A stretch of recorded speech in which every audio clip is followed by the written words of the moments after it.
No, because there's no public comment. Oh, he was at Elm Street. Yeah. Okay, I'd like to call the Budget Review Committee to order. It's April 14th, 2025. We're holding the meeting in the Aldermatic Chamber, and it's been duly noticed in 2 places, including the city's website, in accordance with the requirements of RSA 91-A:22. Will the clerk please call the roll?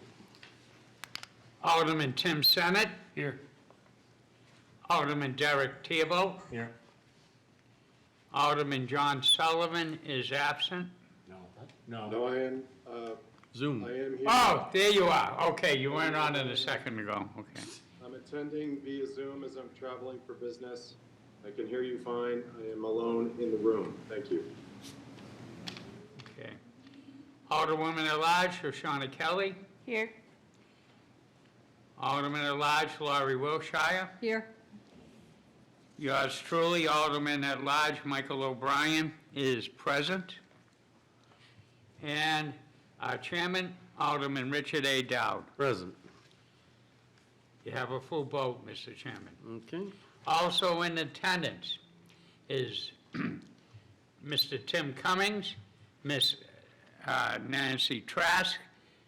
Well, Tim Cummings is Administrative Services, Nancy Trask is Human Resource Manager, Peter Duddleman, Payroll Manager, Kathy Fournier, Employee Benefits Manager, Nick Misovich, Chief Information Officer, Jennifer Deshays, Risk Management, Amy Gerard, Purchasing Manager, Michelle Welsh, Assessing Manager, Bob Gagnon, GIS Specialist, and Jeff Polnert, PEG Manager.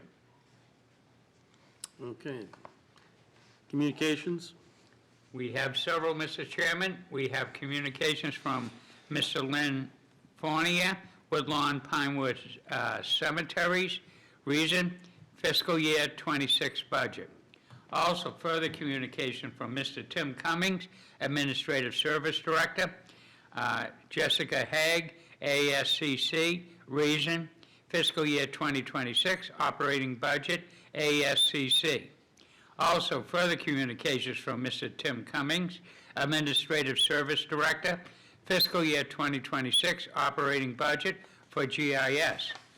And further communications from Mr. Tim Cummings, Administrative Service Director, Jeff Polnert, PEG, reason, fiscal year 2026 operating budget, PEG. There being no objection, I'll accept the communications and place them on file.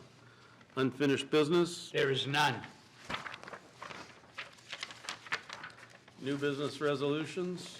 Before us this evening is R-25-139, relative to rescinding of authorized unused debit. Mr. Chairman, I would like to make a motion to recommend final passage. Motion on the floor is to recommend to the full board final passage of R-25-139. Is there anyone here to give us an overview as to Yes, what we're doing? Yes, Mr. Chairman, Tim Cummings, Director of Administrative Services. I'm just going to pinch hit here. So what I believe is before you is a resolution to rescind some debt that we had authorized prior because it is unnecessary at this time, and I'd ask for your favorable consideration on this resolution. Thank you, Mr. Chairman. I know that 4 million of it is coming back from the middle school project that was never bonded, and there's additional monies. I think it's a little over $6 million. Any discussion? Seeing none, all in favor signify by saying aye. We have to do roll call. John's got a Roll question. call, sorry. Alderman Sullivan's got a question. Yeah. Alderman Sullivan, did you have a question? Thank you. My only question is, since this is revised down across all of these resolutions to almost $10 million, is this reflected in the current year budget? I'm having a hard time hearing Alderman Sullivan. You might have to speak up a little louder. Can you say the question again? Are the amounts listed reflected in this year's budget? Don, do you want to answer that? You're on mute.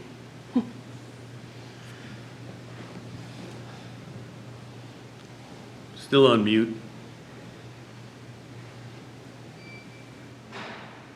I apologize. There you go. I was having trouble connecting, so I missed the question. The question is, the monies that are being addressed in this legislation, are they also addressed in this budget that we're talking about right now, FY '26?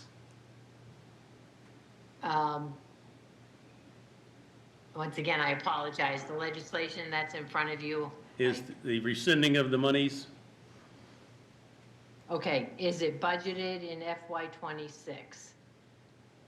No, those monies were approved previously over multiple years, and they're just being rescinded because they were either a premium was applied when we did bond for the projects, or the remaining balance was not needed that was authorized in previous years.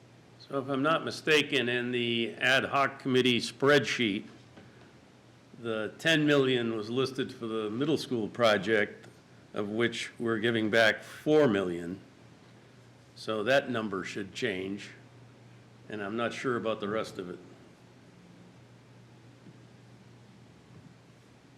Alderman Sullivan?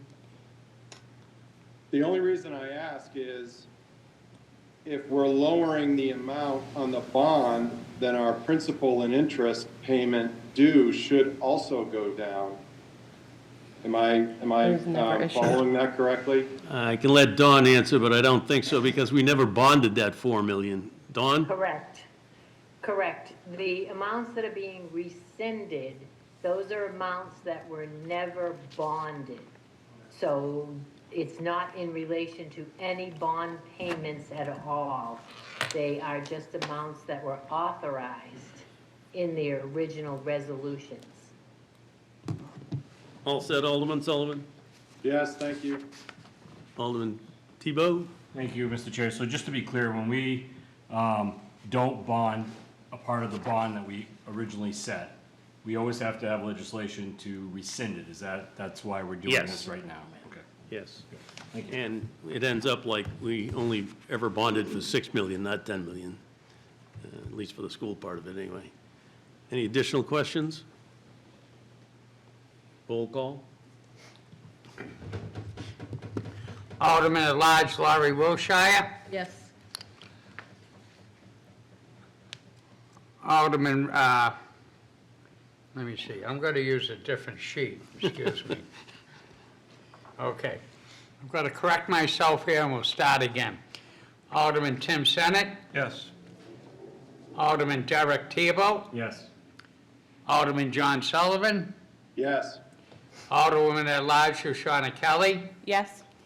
Alderwoman at Large Laurie Wilshire, Billy, yes.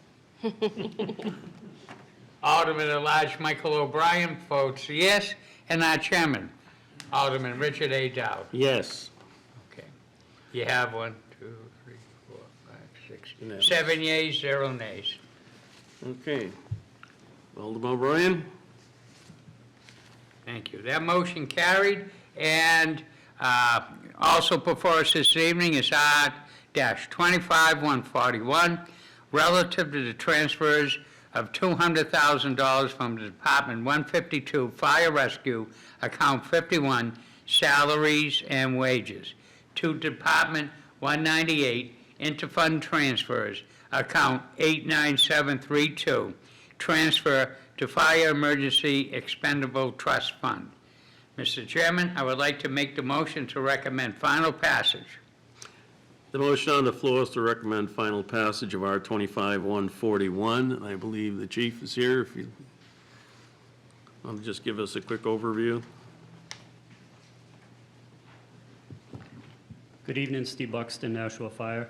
We're looking to just transfer some money from our salary and wages line into our emergency expendable trust fund. That's the fund we use for emergencies, overtime, and items of the like. That account has slowly been drawn down through the years, and we're looking to build it back up. Questions? Alderwoman Kelly? maybe the obvious one. Are you just not filling positions, or where's the extra coming from? The extra is coming from vacancies that we have within our organization. You know, we have people that retire at higher rates of pay and people that come in at lower rates of pay. Great, thank you. Alderman Sullivan? Thank you. I was looking at the financial statement, and Chief Buxton, it looks like the overtime line is overdrawn by almost $35,000. So are you going to use some of this money, you're going to move it into the trust fund and then put it against that overtime in order to help pay for that? I mean, this is through February of '25, so obviously it's probably drawn down a little bit further considering it's mid-April. But I was just looking at that, was just concerned if this was going to be enough to even cover it. Chief? Yeah, that's a great question. Yes, so that, the funds that we have in our payroll lines actually are utilized to cover those overtime openings when that line gets overdrawn, and that's already been factored in. So this 200,000 wouldn't cover the situation that he's talking about. It would be if we exceeded what we are currently forecasting. Okay. All set, Alderman Sullivan? Yes, thank you. Any other questions? Yes, Alderman. Do we know how much Richard? is, do we know how much is in that expendable trust fund now? I believe it's around $160,000. Okay, thank you. Any other questions? Thanks, Chief. Thank you. If there are no other questions, all those, roll call. Alderman Tim Senate, Yes. Alderman Derek Theobald, Yes. Alderman John Sullivan, Yes, Alderwoman at Large Shoshana Kelly, Yes. Alderman at Large Laurie Wilshire, Yes, Alderman at Large Michael O'Brien votes yea, Alderman Richard A. Dowd. Yes. You have 7 yeas, 0 nays. All right, that's duly adopted. New business ordinances, There are none. tabled in committee. Mr. Chairman, I would like to make the motion to remove from the table R-25-143, which is the fiscal year 2026 budget proposal. Okay, the motion is to remove from the table R-25-143. Roll call? Yes,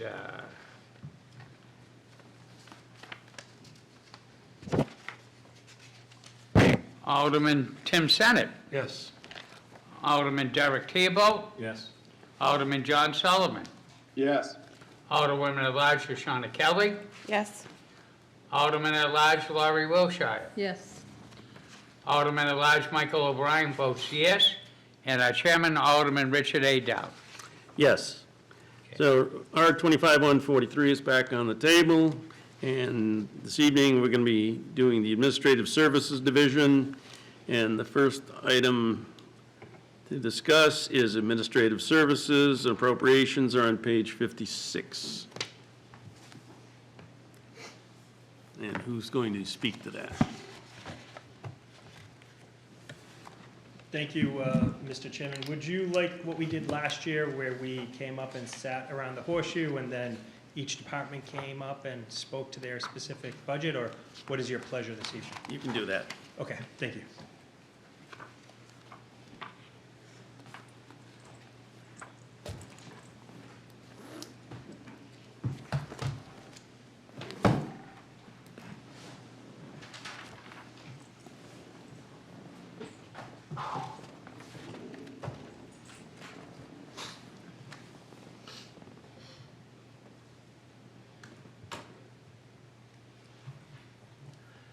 So, good evening, Mr. Chairman. Again, for the record, my name is Tim Cummings. I'm the Director of Administrative Services, and I am up here this evening to provide an overview and discuss the Division of Administrative Services FY26 operational budget. And before I get into my remarks this evening, I'm just going to take a moment and do a little housekeeping to kind of set the table for not just the Budget Review Committee, but for those who may be viewing at home. So the Division of Administrative Services, is broken down into various departments. Each one of the department managers are here this evening. If they're not here, I will be covering their budget.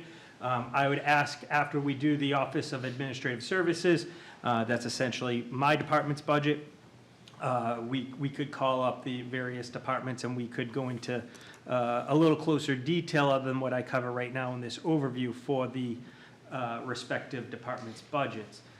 There were three specific departments where communications were asked for in lieu of their attendance this evening. And so when we get to them at some point, Mr. Chairman, happy to cover those communications in high detail if you'd like.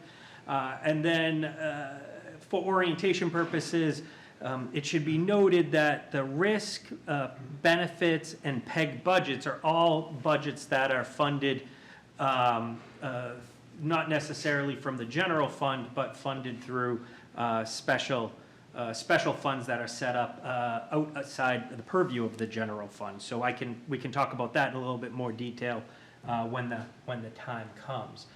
So, Mr. Chairman, just so you're aware this evening, the entire division's budget is up by 2.19% when you exclude benefits.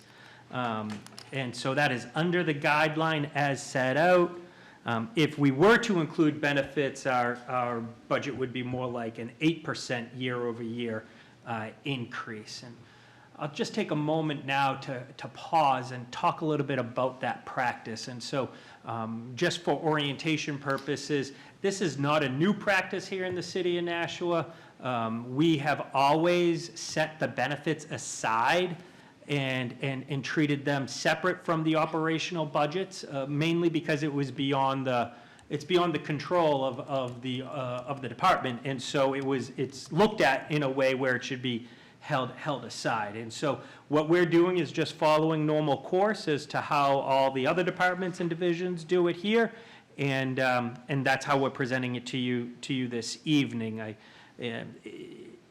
So anyway, I wanted to clarify that. And then also want to note that in the 2.19% year-over-year increase, I am excluding risk, benefits, and PEG from that because that is not part of the general fund per se. And it's something that we should kind of talk about how we want to accommodate and handle those departments' budgets or those various groups' budgets when we're doing a division calculation, but for this conversation at least, I wanted to note that. A couple other budgetary items that are interesting and of note, and again, it comes down to how we want to just be consistent in calculating the division's overall increase.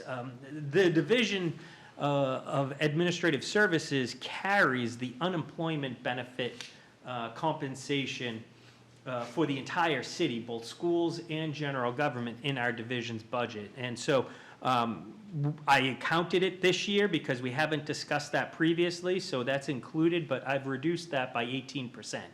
So just looking at our trend, it seemed like it was a little excessive and wanted to kind of note that. Conversely, though, the Division of Admin Services carries citywide all the software subscriptions for software that is what we consider enterprise-wide. And so that's, software and support from a computer perspective that crosses departments, and we count that within the division. But that goes up year over year, much more than the guideline. And so, in fact, this year it's going up about 6.5%. And so I just want to note that because we need to kind of have a conversation. It doesn't necessarily need to be this evening, but at some point as to how we should maybe present these numbers in future operating budgets. So I wanted to kind of note that just for conversation purposes. Lastly, our division's budget carries a lot of the various utility costs here in the city, and that's also accommodated within the division. And as an example, our electricity cost in the city is going up 20% year over year. But we were able to accommodate all those things while still coming in under guideline from a division perspective at just over 2%. So, Mr. Chairman, not sure what your pleasure is now, if you want me to speak to the various communications that you asked for in lead up to this evening, or if you'd like to delve into the various departments' budgets. Everybody on the Budget Committee received the communications, and if you just list which of the departments you're talking about, if anybody has any questions, they can ask them. If not, we'll just move on. Excellent, thank you, Mr. Chairman. So I will just note that the three budgets that were asked of us to submit in advance, first was the Arlington Street Community Center, which, you know, pretty much was on guideline, maybe a little bit over, but no real changes in that budget. It was a level services budget, mainly the drivers of a $6,000 increase. It's a very small budget, was relative to salary and various benefit obligations. Next, it was a communication relative to the GIS department. GIS, again, another smaller department, level services budget. That actually went down within the department by about 10%, only because we moved some software that crosses various departments, and as we were doing a little housekeeping, we noticed it was carried in the GIS department's budget, and it's more accurate for it to be reflected in Department 120, and so there was a reduction of about $45,000 in that department's budget. It's picked up over in the Department 120's budget, but nonetheless, it shows that that budget is down year over year by something like 10%. And then lastly, Mr. Chairman, I'm going to note that you asked for a communication on PEG. I want to thank Jeff Ponot for being here this evening. I thought it was important to take a moment and talk about PEG, despite the communication being presented, because I'm going to ask that either this committee or the Board of Aldermen have a conversation about PEG and how you'd like to fund and have the service delivery of PEG moving forward over the coming years. We worked really hard over the last 6 or so months to what I would call right-size the PEG budget. What we've realized is the Comcast revenue that funds PEG is falling off rather dramatically. And so for us to maintain the level of services that we are currently providing and enjoy, we're going to need to talk about the allocation of that Comcast revenue. We administratively, about a month or two back, reallocated the split that we get from Comcast to a 2-2 percentage split. We receive 4% in total. At this time, that 2% that we get from the Comcast revenues will cover the FY26 operating budget, but FY27, I'm going to note for you, and other budgets in following years, I don't think that 2% split is going to work any longer, and so we're going to need to have a conversation about that at another time. But otherwise, the budget being presented to you, it may read as though it's a reduction of about 35-ish%. The reality of the situation is it's a level services budget providing the same services that we did last year from this year. What's driving that change is really just the recognition in the revenue that we are unfortunately not receiving any longer, and so we're just correcting that overstatement on revenue. So that's the three communications, Mr. Chairman, that you asked for, and so I'm happy to take any questions if you'd like, or move on to the department's budget. All right, first, is there any questions on the Arlington Street Community Center only? Seeing none, all right. They had their hand up. No, it wasn't Well, for can I that. ask you, Mr. Chairman, a question Yes. to you? So, he went over his first page on administrative services. Can we ask questions about that? Because we weren't asked about that yet. Mr. Chairman, if I may, I have not touched upon you haven't. administrative services. No, I was just doing a little bit of a division-wide overview or Gotcha. recap. He hasn't gone down that page yet. I'm good. All right, so any Thank you. questions on the Arlington Street Community Center?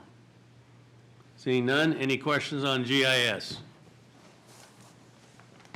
And I think that the TV people wanted to actually speak, so if they want to come up and give us an overview of what they wanted to tell us, or, Jeff, would you like to come up and say a few words? and we'll see if there are any questions.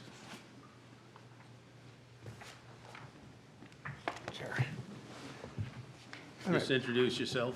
Well, one of the things that... Introduce yourself. Oh, I'm sorry, Jeff Painter, PEG manager. One of the things that's been happening is, as you all know, people are unplugging from their cable services, and they're going online. And the internet services are not included in the Cable Act, which funds us. So we've been averaging somewhere around 6% every quarter of lost revenue. And that's what Director Cummings was talking about, that, at this point, how we're funded now, we'll be fine for this year, but next year it probably won't. Okay, can you tell us what is funded in your account? The revenue's going down, but what are we doing for the monies that we receive? Well, I'm not quite sure I understand. Well, you provide a service to the city through Yes. those funds. What's the service? Well, it's community television. We have public access, we have the education channel, and the government channel. And, the government channel obviously covers all the meetings. Any kind of events during, in the city we cover. And there are some events that then public access would cover. So it's those three channels. Okay, is any of that funding for WSMN? You just renewed their contract for 2 years, right? Yes. Okay, so that's covered, so at another meeting, we'll have to discuss what we might not be able to provide without the funding, or provide additional funding. Or provide additional funding, correct. Any questions? Alderman Tebow? Thank you, Mr. Chair. So you said there was 4 stations currently? Is that? There's 3. There's the public education and government, but then we also have a high definition channel. But that kind of is, it's kind of the best of on that channel. So, let me Follow up? So hypothetical question here. If we said we're not going to use the high definition channel anymore, how much does that save us? That would probably save us nothing. Okay, Yeah, that's part of the, the agreement with Comcast. okay, thank you. Alderman Sullivan?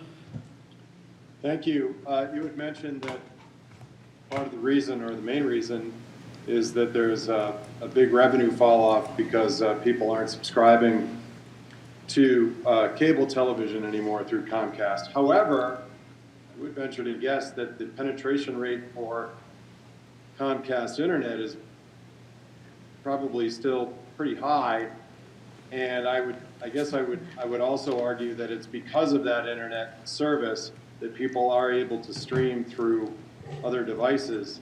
You had mentioned that the Cable Act does not require those cable utilities to pay into that, or to pay municipalities towards that fund. I just want to make sure that I heard you correctly. And then also, my real question is, are you looking at other municipalities to see how they are operating? Because I'm sure we're not the only one that's facing this revenue shortfall from cable companies. Thanks. Oh, correct. The Cable Act that we are under right now, that we're governed by, was written in 1982. So of course, there was no internet back then. So it only deals with, in other words, our revenue, the franchise fee was created for community television. But it was only for cable subscribers. Now, even though you're getting your internet through the cable, the cable that they're referring to is the, television shows, the network channels, that part of the cable. And, excuse me, and as people are, cutting the cord, so to speak, on the cable, they're going over to internet, and specifically that was never written into the Cable Act of 1982, and it was rewritten in 1996, but even then, the internet was in its infancy. So it really, that revenue was not included in our, in our revenue. So that's what's happening, and it's just going down. Just for people that don't know, written by who?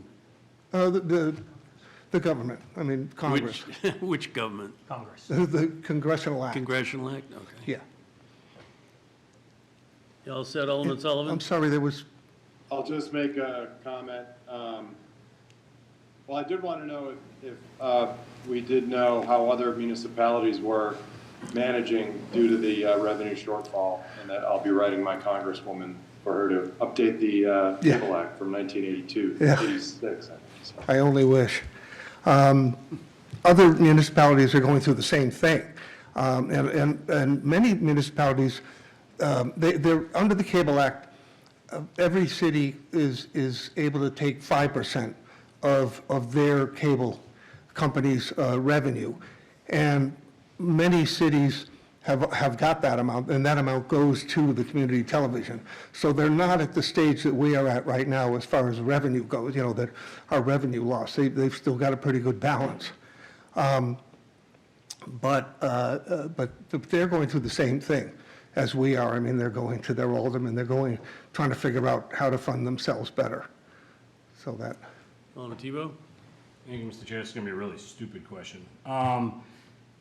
Could we get rid of the channels and just put them on YouTube, or, like, would that be any kind of savings? Or, I know not everybody, obviously, I mean, most people No. today have a computer or phone or Well, something.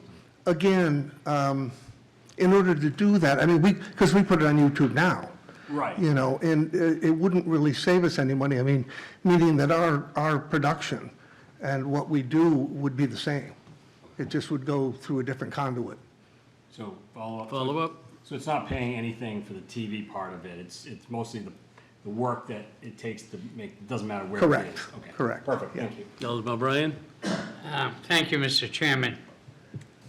I'm going to throw this out here to the both of you, but I think you understand you're going to be getting a new neighbor shortly in your building, correct? You're still Oh, down. correct. And with that, I see in property services, is there anything leaning on negotiations to kind of split the tab? I mean, do we have to put in one heater for one facility, or combine the heating system? Something along those lines. Thank you, Mr. Chairman, if I may. So we've looked at that, Mr. Chairman, and through you to Alderman O'Brien. That is something that we've studied in detail. Right now, it doesn't appear that it's cost-effective for us to split the utilities. So there has been a recognition over the years to do like a splitting, a pro rata share, if you will, or a usage fee broken out between the various departments. Of course, there was DPW there prior, Transit's there now, and then we have community television there. So it was a three-way split previously. I anticipate it will continue to be a three-way split as it continues to move forward, and it's all covered appropriately in the budget. Did we ever look to see if it was be effective to put solar on the roof? Could be a weight issue, but That's right, Mr. Chairman. So I think there may be a time when we can reinforce the roof and look to add solar to it when we do other roofs, but the roof right now is too small, I believe, for it to be a standalone project. Okay. Any other questions? Seeing none, thank you. My apologies, I'm used to being on the other side of the camera. We wanted everybody to see you. Yeah. You look good on this side, Jeff. So, Mr. Chairman, as you heard, I think there needs to be a conversation at some point over the next year or so about how the city of Nashua wants to continue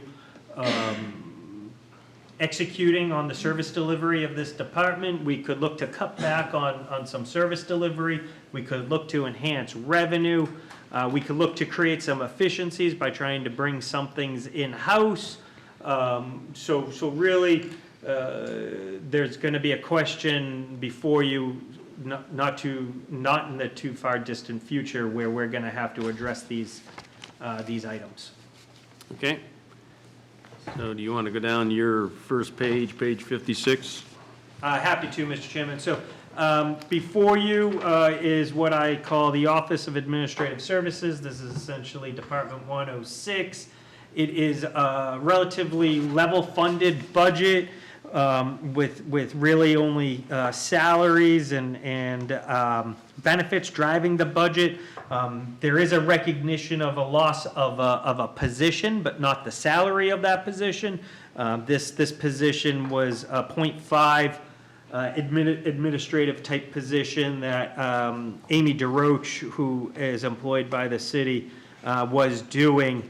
But we have recognized that she is spending more of her time doing the buildings and facilities and property management, which was the other .5 of the position. So we've moved that .5 totally into the Buildings and Grounds Department. And so it looks like a loss of a salary capacity in this department's budget, but it equals out or nets out because it's a transfer over to Buildings and Grounds. Otherwise, non-salary expenses are up less than 1%, and as you can see, it's a relatively straightforward budget. Questions? Alderman Senate? Thank you, Mr. Chairman. I'll apologize, but not really in advance, because this is something I'm going to pick on tonight, just because it's something I saw going through the numbers the other night. Looking at line 53142, consulting services, you had budgeted for $40,000 in 2025. The actual through 3/31 is zero. You're budgeting for $40,000 again in 2026. What services are you planning on utilizing in the coming fiscal year? Oh, that's a great question, if I may, Mr. Chairman. Yes, go ahead. So that line item is like a cover for a lot of the other departments. I'll give you an example. Payroll is currently out of contractual services, and so they still need the support. And so although it's not reflective here, we are actually drawing down off of this line as well to be able to still continue to provide the various services. That's just off the top of my head. Okay. By the way, so the reason none has been spent is they're anticipating spending in between now and the end of the year, or between the date on here and the end of the year. Correct. Yeah, but that's not evident on the page, so. Yeah. Follow-up. Follow-up. So I probably will be bringing it up again throughout. Will there be further detail in the various divisions within administrative services? On contracted services? Yes. Oh, yeah, absolutely, absolutely. All set, Alderman Senate? I actually had one more if I could. Yep. Line 55200, dues and memberships, 24.5 last year, 24.5 this year, 12,786 through 3/31. What dues and memberships is this covering for the Administrative Services Division that is apparently taking place year over year? The biggest one, Mr. Chairman, if I may answer that, is Yes. we pay for the milliard dues. So as you may or may not know, the city of Nashua is a member of essentially what we refer to as like a condo association in the milliard, and that is a big driver of the costs. Follow-up? Follow-up? There's an aspect to that that's shared with economic development as well, is that correct? If I may, Mr. Yes, Chairman. go ahead. There was, and now we're trying to consolidate and transfer it all into this line. All right, so that was drawn down from them, and that's being drawn into your division. You got it. Okay, thank you. All set, Alderman Tebow?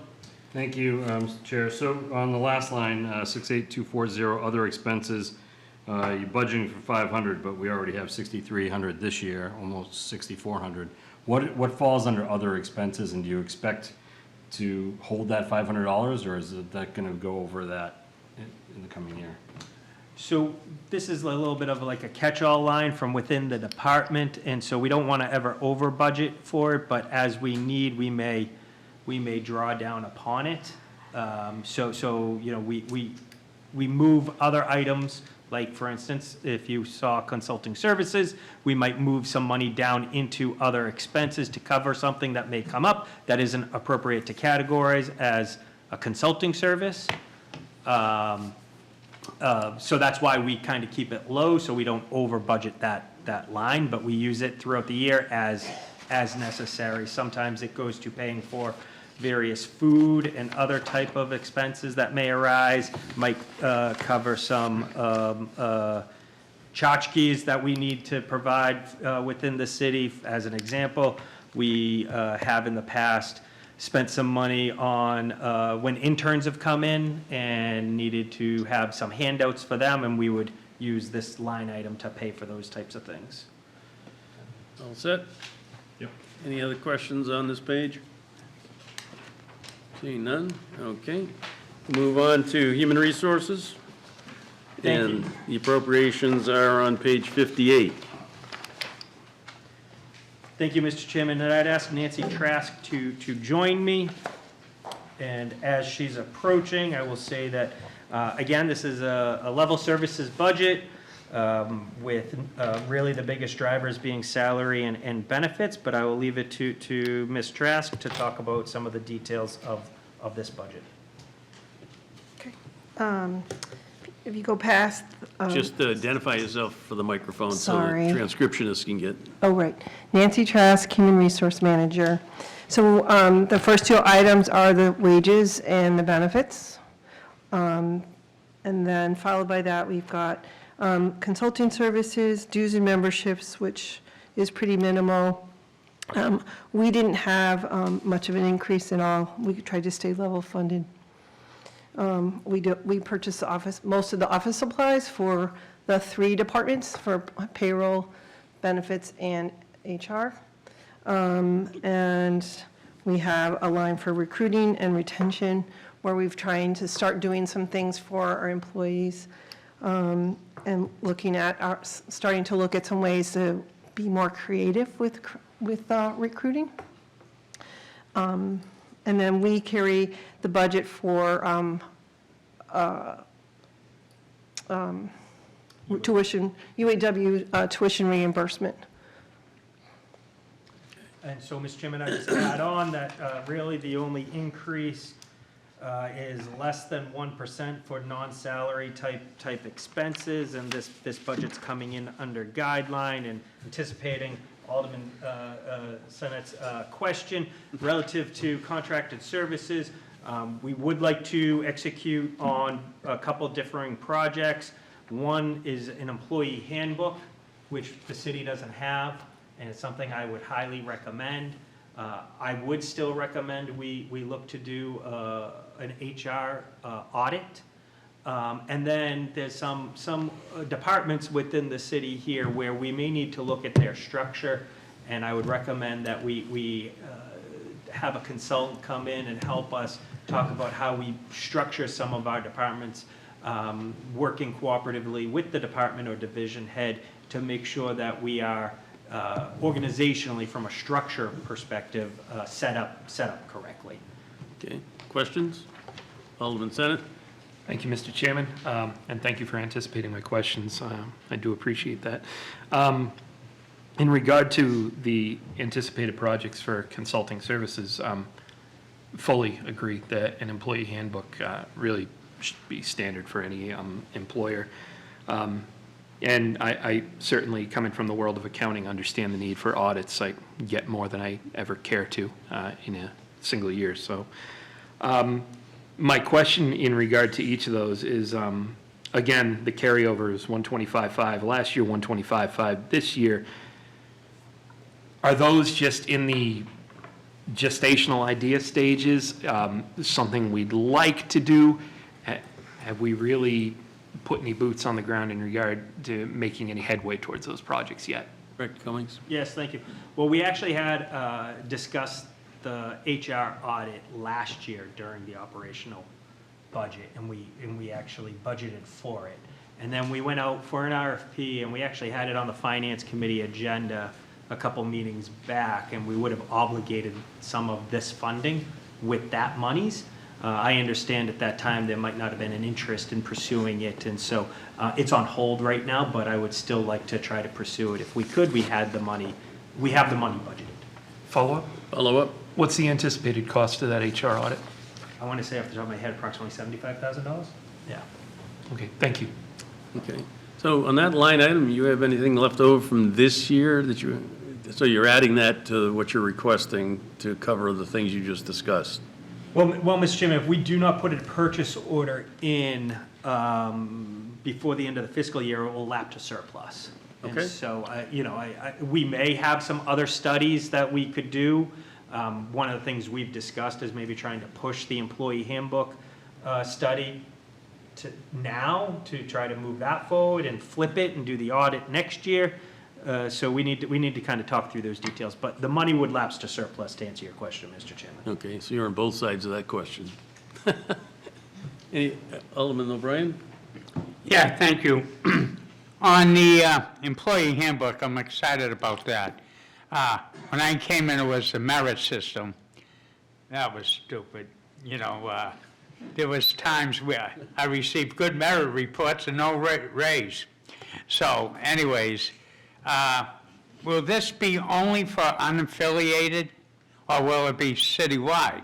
All labor groups will come under this. If I could. Yes, go ahead, Director Cummings. The vision of this employee handbook would be a citywide employee handbook, but remember that contracts are the controlling document and would. Correct. The employee handbook, but what this employee handbook do would, more than anything else, would be is if the contracts were silent onto something, there would be an avenue or a policy for us to follow. Okay. All right. Would it help to define the unaffiliates in this handbook? Is that one of your goals to shoot for? Yes, Mr. Chairman, and it would supplement the unaffiliated policies and procedures that are actually codified in ordinance. Okay.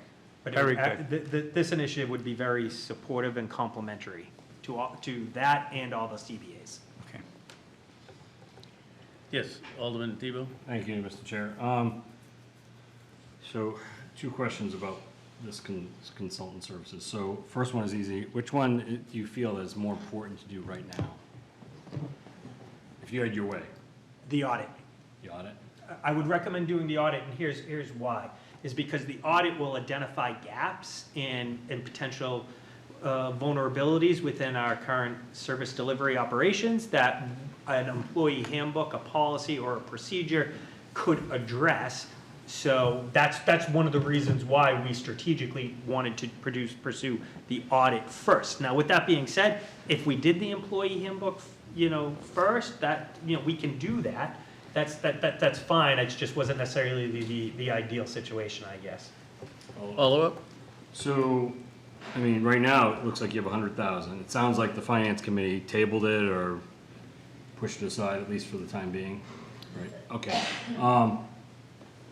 So, and the money doesn't carry over, right? So it just goes back to the general fund or whatever. So, I mean, why don't you just, instead of putting 125,000, why don't you just focus on getting that done next year and just putting in 75,000 it's gonna require, and just focus on getting that one through next year and doing the employee handbook the following year? I assume the handbook's gonna be online, right? It's not gonna be, you're not gonna hand them a book like in, 20 years ago, right? Okay. No, it would be online. Okay, so why wouldn't we just do something like that to try to get it through as opposed to, going up to 125,000? Well, there are other studies that we were talking about doing as well. Like, for instance, and I don't want to go too far here because we need the departments to agree to this, but I would suggest bringing an outside consultant in to look at some of our organizational structuring of a couple of our departments. As an example, I did this year within assessing, and we brought in a third party, the Whitney Consulting Group, and they were able to help provide us like the vertebrae or the infrastructure of how we should develop an assessing office. And I think that type of organizational type of assessment would behoove us and a couple of the other departments as well. Thank you. Any other questions? Oh, rather than a curveball, let me throw you a fastball. Where does the study that we did on salaries for city employees fall? Doesn't that fall under payroll? Actually, it was this line item last year that actually paid for that study. So it came out of Human Resources Administration, Mr. Chairman. And that study was executed, and it is, from our perspective, pretty much wrapped up. It's tabled within the Policy and Personnel Committee, where we're going to continue having conversations with them. We wanted to kind of get through this budget season before really muddying the waters and confusing people. I don't think that would behoove anyone, so I think we'll get back at it in earnest come the summertime. So if you're going to implement anything from that study, I'm assuming it's in 27, not 26. That's correct, Mr. Chairman. Okay.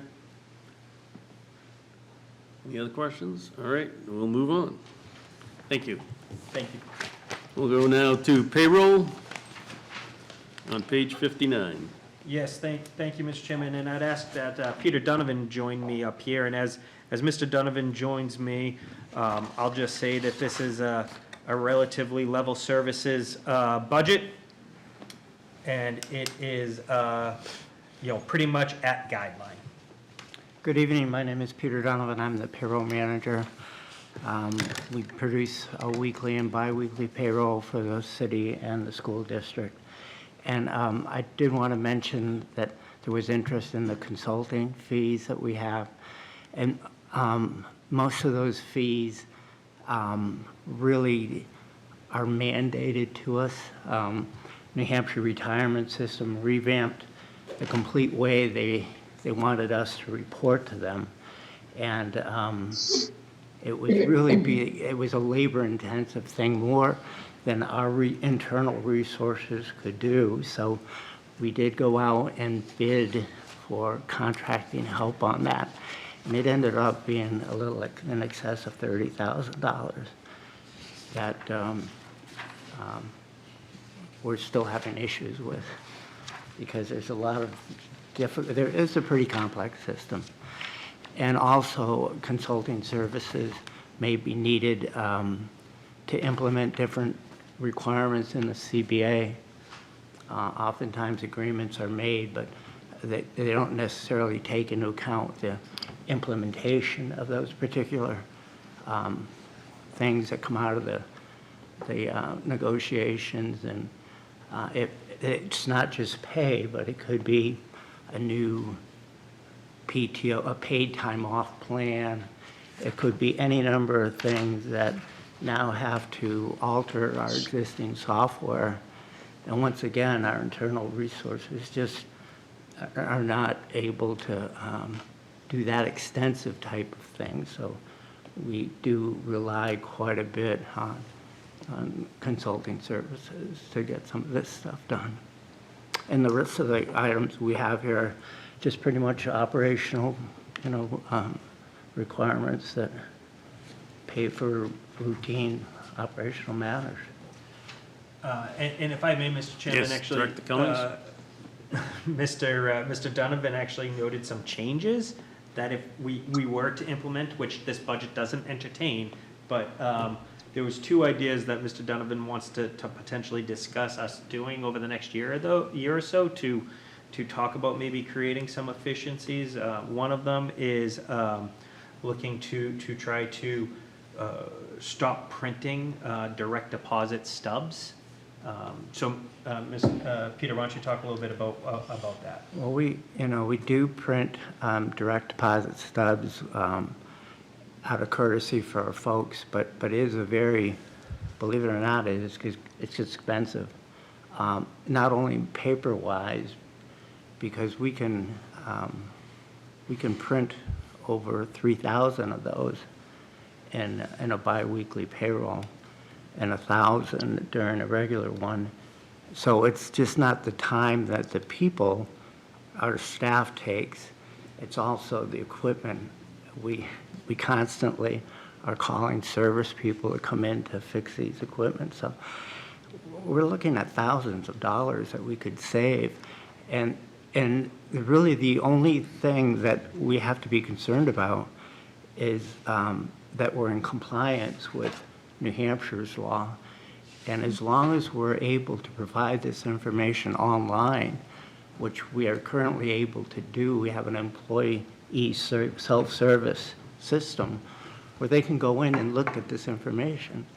And so what we're doing is basically printing a lot of pay stubs that people are not, they're throwing away. or they're not even looking at them.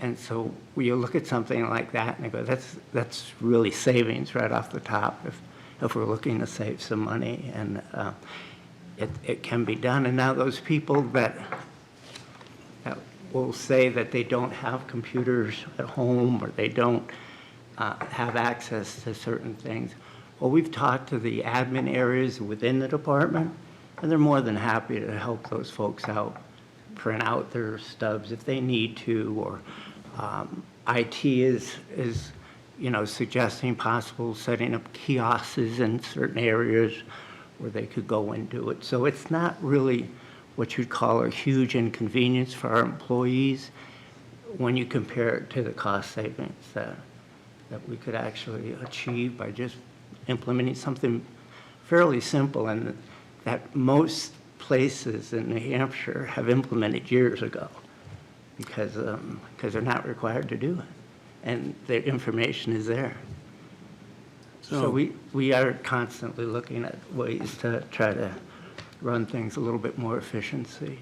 A couple things. When I was a consultant, this company used to send me a link. Click on the link and it'll bring up your payroll information. Yeah, It's very simple to use. Yeah, we have that right now. And I can't remember where I saw it, but some places are going to, you can't get an actual check anymore. You have to have a direct deposit. Are we in that situation yet? No, we're not. We will, if somebody wants to have a check, we're more than happy to do that for them. But we find that that's a small percentage of people. Most people actually do prefer direct deposit. It's just so much easier and convenient. We do have a small group that we're trying to switch over to direct deposit, but that's a kind of a selling act, and but we constantly have, when we see the folks, we know who they are, we will try to pitch it when we can. But those are the folks that usually that are resistant to the going to paper too, that. Other questions? Alderman Tebow? Thank you, Mr. Chair. Would that have to go through union contracts, or would that not matter? No, we could just actually announce it, I was always thinking, give people plenty of heads up, and it's not something you'd want to do in a month. You'd want to give them a few months' notice and just say, as of this date, we are going to switch over. If you would like to have your stub printed and can't do it at home, here's the options that would be available. So we would set out a plan for the folks so that it wouldn't be a surprise. They knew it would be coming up, and we have alternative solutions for them to actually get their stubs. Great, thank you. Alderman Wilshire. Oh, so I've been doing payroll for 40 years. People do not look at their pay stubs. They do not look at their pay stubs. Although, I have to say, there are some people who are there biweekly to pick up their pay stub, because we still do pay stubs. No reason that we still do them. But sometimes I'll go out to the front and I'll say, how many paychecks do you still have in your drawer? And I'll get a stack of this, like this, for one person, like for the last 12, 14 weeks, they haven't picked up a pay stub. Why print them? I mean, it's a waste. It's a waste of time. It's a waste of money. So I'd be very supportive of that. Yeah. Yeah. And most departments they want to do it too. There's just a few, that usually have the folks that are a little resistant to it. Alderman Senate, did you have a Thank you, question? Mr. Chairman. I'm not going to pick on your consulting services. My wife is a public sector payroll specialist, so the second you said NHRS, you told me everything I need to know. I actually just had a question more as a point of curiosity. Your full-time wages are down from last year, but your payroll or your overtime is up. Would I be correct in assuming that you're down a person and anticipating everybody else picking up the slack? Well, we do. We're actually, the overtime too, I might want to add, is like a buffer for us, because nobody in my staff wants to work overtime. I can tell you that right now. They like to leave at 5 o'clock when they can, but they can't when one of our systems goes down, because everything that we do is on a checklist basis. We have to keep up. To pay on Thursday, there's certain things that have to be done every day. If our system goes down for any reason, they will have to stay. We've been here since, at one time, it was 1:45 in the morning before we were able to leave. So that is kind of like a safety net for us, so that we have it there. If we don't use it, they'll be more than happy to say, we don't want it, but if we do have it, it's something to make sure that we don't have to ask for it afterwards. Director Cummings? Yeah, thank you, and I just want to continue on with what Mr. Dunman's by saying that we benefited from a retirement, and we hired someone in at a lower rate, so that's why you're not seeing necessarily the increase as much as you might be anticipating or expecting. But, Mr. Chairman, also with that being said, I don't know if you recall, but last year at this time, we voluntarily suggested that you reduce payroll's line item by about $30,000 because we recognized that there was a thought that maybe we didn't need that 0.5 position, and we said we would come back to you this year if that was the case. And I think Mr. Dunman's regretting the fact that he did that because it's not in this budget, and we're holding off on it. But I think Mr. Donovan would tell you he does need it. Because unfortunately, right after our budget conversations, and this was my concern that I had discussed with him earlier on, which was our payroll is a very fragile staff, and if there was ever someone who went out for a while, which happened to be the case in our circumstance, it could potentially cripple our operations, and having a little redundancy there I thought would be appropriate. And so particularly that coupled with the New Hampshire retirement system's complications, I thought a 0.5 last year would help us. We got through it, everything worked out, and so we're in a good place, and we understand the guidance that was given not to add payroll and add positions this fiscal year. But I would be remiss by not pointing this out, not saying that, this might be something that we would ask for in following years, because I think there was a lot of anxiety last summer within the payroll office because we were holding things together with Scotch tape. Right. You want to talk a little bit about that? Well, the reason I told Tim we didn't need that 0.5 was because the New Hampshire retirement system was revamping the file, which was supposed to save us a lot of time, and it didn't. It had the reverse effect, and we found ourselves really working more than with the old file, and so that's why I said maybe we could rethink this and possibly bring it up here in the future, because that will start eating out of that overtime fund. So it'd probably be better to have a part-time person in for a set rate rather than paying our own folks overtime to doing the same thing. Alderman Senate? Thank you, Mr. Chairman. Just a follow-up to that. So contemplating that, maybe at a bird's eye view, that position last year was estimated at around 30,000. 35, something like that, yeah. Do you think that would be the same now, today? 35,000? Yeah, it would be approximately, yeah. All right, thank you. Any other questions for payroll? Seeing none, I don't have okay. a question, but I have a comment. Sure. I don't know about you, but I was doing payroll on an 8-inch floppy disk when I started. So things have come a long way where you can just send a link out to people and they can get whatever they need, right? Oh, it's a big difference than, Yeah. the microfiche days and some of the other things that, Yeah. You were 17 when you started, right? Yeah. 18. Any other questions? Seeing none, thank you very much. All right, thank you. And we'll now move on to benefits on page 60. Yes, thank you, Mr. Chairman, and as we get to the benefits page, I'm going to ask that Kathy Fournier join me up here. And so benefits is tracking just as we anticipated. So if you recall, we had our consultant in, Tom DeLacy from Hub, at the end of January, where he gave an extensive benefits presentation on our healthcare. I have the slides here if someone's interested in it. Long story short, Mr. Chairman, our employee benefits, we're asking for about a 9.5% employee on the rates, and then the overall budget is going up. We originally told you, we thought it was going to go up about 10%. Kathy Fournier has done a yeoman's job in sharpening the pencil and trying to do everything she can, so it's coming in at just about 9%, which is good because this budget, increases substantially year over year, and I am sensitive to that because we're talking, $4 or $5 million increase year over year. We increased it last year by just over 13%. This year, it looks like we're increasing the budget, if you so approve it, at just about 9%.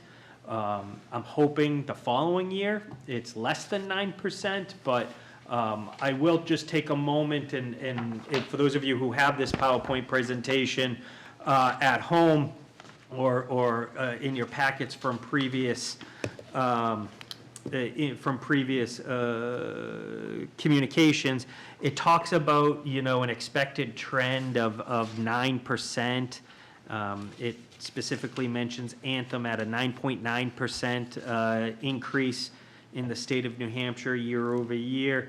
It talks about the various components of why those medical costs are going up so much, and it talks about how our budget's going to go up north of 62 million as we get into FY27 and so on. So I'll leave my comments by saying that it's Kathy Fournier and I almost daily talk about what strategies we can introduce to try to control for these costs. But a lot of these costs are market-driven costs beyond our control. And one thing that is within our control is the administration of this fund and program. And I'm pleased to say that Ms. Fournier presented a budget to me that actually is almost level budget and still maintaining level services. So at about a 0.16% increase on the administration side of things. So really trying to hold the line as much as we can, particularly this year, because we understand the budget sensitivities, but we can't control some of these contractually obligated healthcare costs that is driving this budget overall. Questions? Thank you, Mr. Chairman. I'm Kathy Fournier, Benefits Okay, Manager. yeah, all right. All right. In looking at our budget, when you're dealing with the claims and everything coming in, those are set costs. Those are, things that are set. Our administration costs, Hub has done a great job negotiating those so that they're not going up that much. We try to work with Anthem. We're all set with Delta Dental and Vision. Those are fine. It's the medical. It's working with the stop loss. It's working with the claims administration costs. Also, more people are enrolling in the HSA, so now we also have more of the employer contributions that we maybe each year, more and more people get into the HSA plan versus an HMO, or just because of those benefits. So more people are doing that. So that increases the cost on the city side with the contributions. But overall, our wages are increased. We do have a new wellness person doing a great job, getting all the unions in line with thinking wellness. And she'll be going out to unions and talking to employees of how they can help get healthier, so that the healthier the employee, the less claims we have, the less of emergency situations where people will run to the hospital, then find out they're diabetic or have high blood pressure. We want to make sure they're going to their routine appointments and reward them and keep track of people and how they're using the benefits, not as an emergency situation, but as an ongoing situation. So so that wellness person's really added a little bit of to our budget. Overall, overtime's pretty good. We're doing great. Fringe benefits and all the other pension expenses, benefit expenses are right in line. I don't see a huge increase in any of the budget items that we have. Auditing and counseling and things like that, we haven't used any this year because our auditors aren't done. We had a financial audit for a full audit this year, so we're going to hit that 10,000 as soon as that comes in, and that comes into the budget. Consulting services, very little. You like that? $2,500. So we're doing well with that. Staffing services, that's when we had a temp to perm situation. So you have a little bit, want to see how that person's doing. We're kind of, one person left, somebody else came in. So it ended up being a great fit too. So he's doing really well. Postage and delivery, you got to remember we have federal requirements and compliance requirements that we're required to mail out things. We can't just put them on the internet, they have to be mailed. And so that runs into a big budget, but we do save quite a bit of money using our print shop here. So that makes a big difference. So that's 3,000. Now, stop loss, we estimate a little bit higher this year, administrative costs. All these are costs that we really have no control over. It's sad. You just want to get down and say, what are you giving us? But we see the administration costs every month. It's per person, per month. It's really how many people are in the plan. That's how we're charged for a lot of the administration fees for medical, dental, and vision. So supplies, office supplies, very reasonable. Forms, billing supplies, that's only when we need to make something that's standard and produce them and then computer software. Now, that's high because and I actually did an analysis on that this year. I took our invoice for our Alight is our database that we use for our employees, and that's a per person per month fee. And I took all our bills and I said, what are we paying? And it was nowhere near the 181,000. So I said, no, we're going to bring that down to what it actually is this year. It's approximately 13 to 14,000 a month. Multiply that times 12, and let's put it in there. So we did do a little bit of savings there, but unfortunately, it's $62 million. With that 9.5% increase, it's a big hit, and we apologize. I really wish that we didn't have to ask for so much, because it comes from the employees. I mean, when you get 9.5%, that's 9.5% on the employees, their bucket, what they pay. They're 20%. So it's really tough. Questions? Yes, Alderman Wilshire. Really, well, it's not really a question, but it looks like you're doing pretty well with the prescription drug rebates. Love the rebates, love them, love them. That is like a saver. Every 3 months, it's like, yay, we almost got $200,000. Yes, we're doing a very good job on that. And Hub has pushed really hard with Anthem to keep that and encourage people to use Carelon, to do mail order, to get those people to use those things. And that's one other thing that Christy will be doing, our wellness person. Hey, move all your meds to Carelon, you get 1 month's supply for free, right? So there's a lot of things, and that has been a great fund for us. Nice. Yeah. Good work. Thank This you. is a question for Director Cummings across all the departments, divisions. Didn't I just see that postage is going up? She was saying they do a lot of mailing. Have we accounted for any increase in postage across the budget?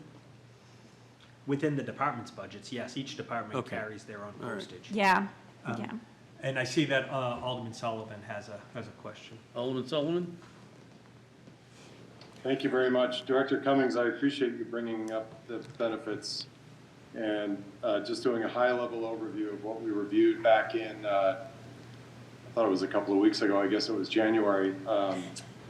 And that compound interest of, 13% last year, of 9% this year, and I guess I would hope it would be 8% next year. That really is, you had mentioned in your opening comments that the city doesn't account for benefits when factoring in the budget or when departments come before us. I actually do factor it in when I do my own calculations, and it's that hidden burden, and I'm glad we're talking about it right now, but I was looking at the fiscal year 25 budget book, and it has 25% of our total operating budget goes towards, it says fringe benefits, but a large portion of that is obviously the healthcare benefits, and that's only going to go up and to the right. This is really just a comment. I don't have a question, but I did catch a LinkedIn post that, if you'll indulge me, I'll read it quickly. But it was from the founder and president at CGI Business Solutions here in New Hampshire. And he said, last week we were notified that one of the state's pooled risk management programs that serve many municipalities in New Hampshire was issuing a staggering increase in health insurance rates to its members. Then, late Friday afternoon, we were made aware of the program's intention to officially dissolve as of June 30, 2025. I don't know if that is related to us in any way, but if you even knew anything about that, but that got my attention today, and I wanted to bring that up along with this benefit discussion, and I appreciate you bringing it up tonight. Yes. Answer or? Mr. Chairman, I'm going to have to look into that a little bit closer. I think that's an interesting sentiment that was just expressed by Alderman Sullivan. I think I'm gonna need to look at it closer before I comment any further. I will say, relative to the year-over-year increases on the healthcare benefits, I think, there's probably, outside of the budget season, maybe a conversation to be had about, whether the municipality wants to look at, possibly, looking at how we deliver some of these services differently in the future. But everything I'm saying right there is going to be subject to negotiation and will have to be very deliberative. It will take time to implement. But we saw this city do that successfully prior to my arrival, as I understand it, back in like 2008 or so. There was an effort to try to rein in some of the healthcare costs. Tom DeLacy was here at the time and as our consultant, and he's talked to us a little bit about that in terms of how the city may strategically want to approach doing something like that again. I think it's a conversation that we should have at some point in the near future. Okay. All set, Alderman Sullivan? I just wanted to add that as contracts come before me, I will certainly be looking at the benefit line, and I'm hoping that the city can negotiate on behalf of its taxpayers and constituents, not only what's fair for the employees of the city, but also is fair for taxpayers. So that's all I'll say there. Thanks. Alderman Kelly?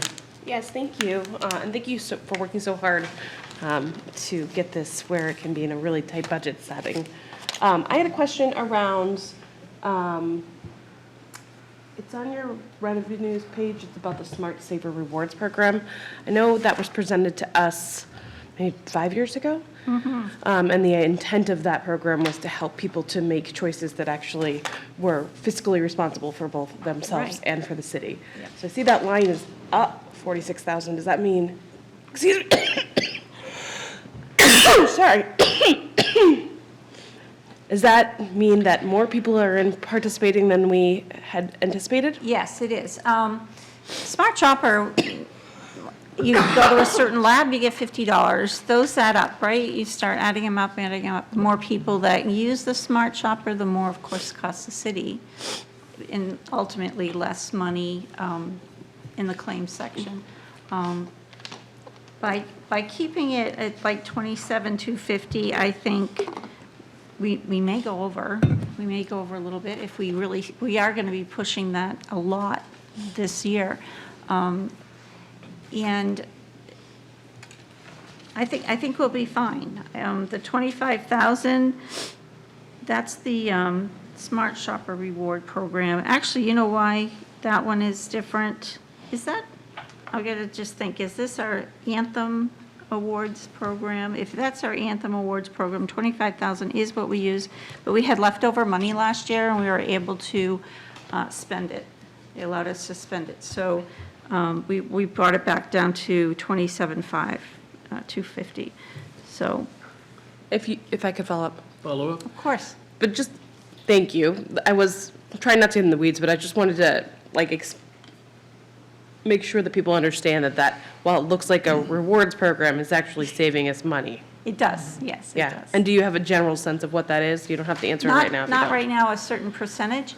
But as the wellness person kind of gets going and really starts pushing it, we're going to have matrix to share. Great. And we're excited to see that when we can show what it was, what it is, on a lot of things. Claims for cancer, and a big one is your muscular diseases. Those is huge. And if we can get people to focus on getting their labs at certain places and getting their treatments and their MRIs at a certain place, and it's going to save them money and us too. Yeah, so all set? I hope that I am. helps. Thank you very Alderman much. Tebow? Excuse me, Alderman O'Brien, I think you were next. I'm going to pass. Add a few seconds to Okay, Alderman Relax, Tebow? Thank you, Mr. Chair. Alderwoman Kelly asked my question, but when I look at this, so Smart Shopper, I thought Smart Shopper was the software that allowed people to go in and they could look for cheaper but yet higher quality doctors to save them money, to save us money as well. And so that's when I see that, I thought the program was like a set fee every year.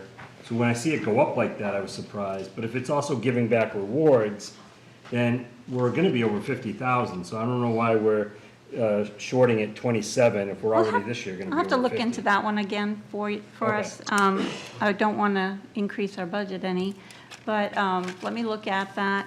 It is Smart Shopper, because I do see the wellness program rewards at 25,000 as 52,809. So it is the actual Smart Shopper. I'm going to also check with Hub and see if they can get us numbers and make sure. Because if we've spent to date 46, obviously 27 is not going to be enough. Yeah. So Thank you. if you come up with an answer, if you could just send that to Yes, Donna yes, Graham, and she will distribute it.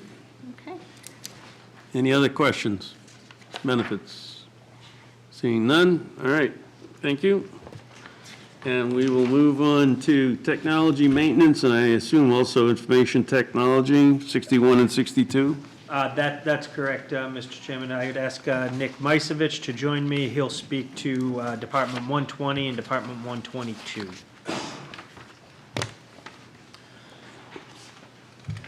And as Nick's approaching, I will leave him to comment about Department 120. Actually, Mr. Chairman, would you prefer us to take Department 120 right now and talk that through and then speak about 122, or not sure what your pleasure may be? And, okay, start with 120. Okay, so again, Department 120 is that department that I mentioned at the beginning of my comments relative to a division overall look. And it is basically a department that houses all the various software subscriptions citywide. And a lot of it is beyond our control. This is a fixed cost that we have to accommodate because we need to operate. And we have very little ability to influence some of this cost. And so you'll see that it's going up year over year, about 6.5%. But I'll turn it over to Mr. Misevich, who can probably talk in better detail than I could on some of the nuances. I think the only line that's of any increase is what you just mentioned, the software across the divisions, but I assume also that changed from last year to this coming year, since it looks like many more software programs are added to that line. If you could address that. Sure, absolutely. Nick Misevich, Chief Information Officer for the City of Nashua. as Director Cummings mentioned, I've moved stuff around in the technology maintenance budget.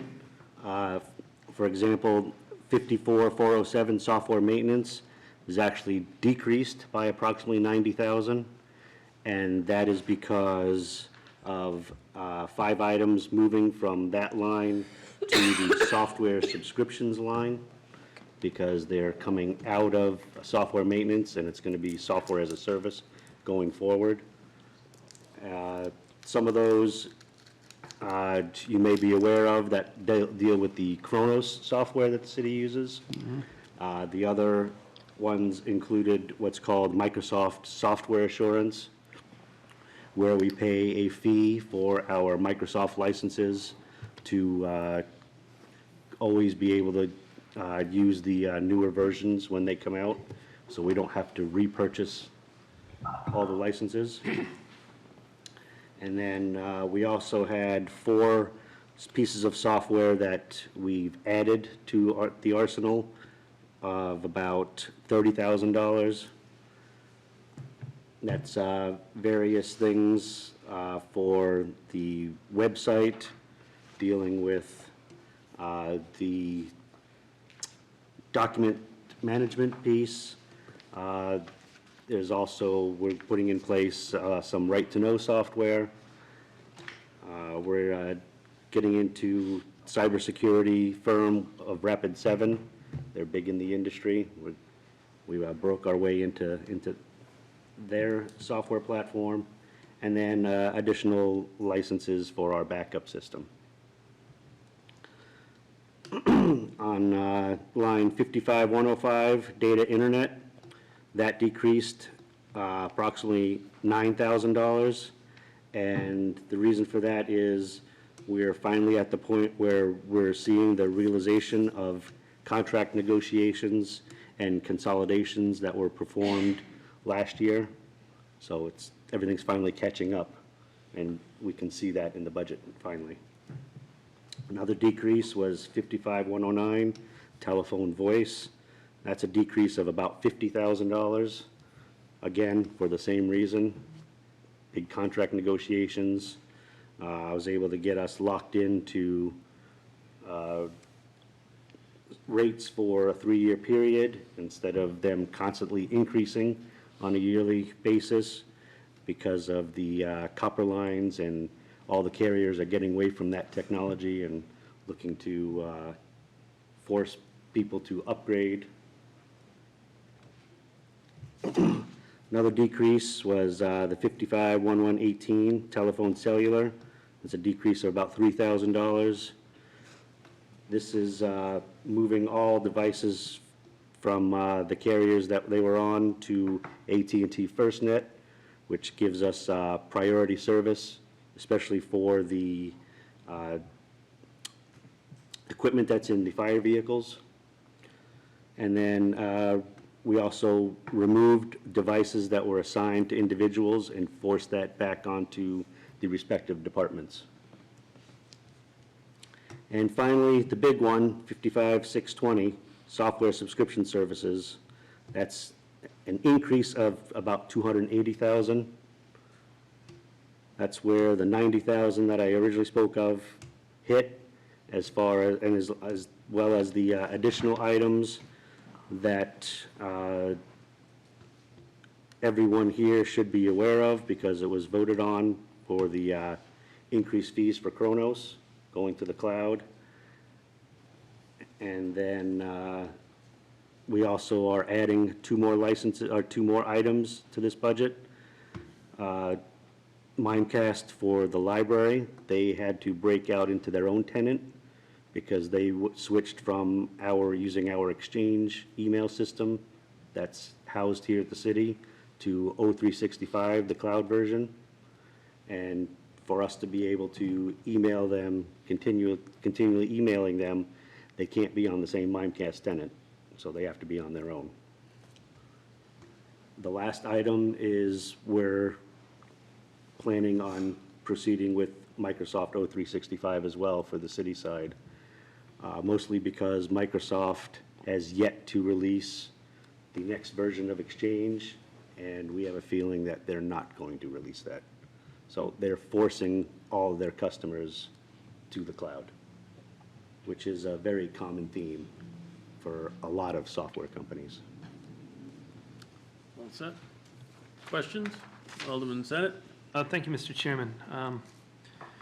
More of just a curiosity question again. I'm looking at line 54828, the photocopier leases. It seems like we're about 40% to budget at about 75% to the year. Is that a monthly lease situation for those copiers?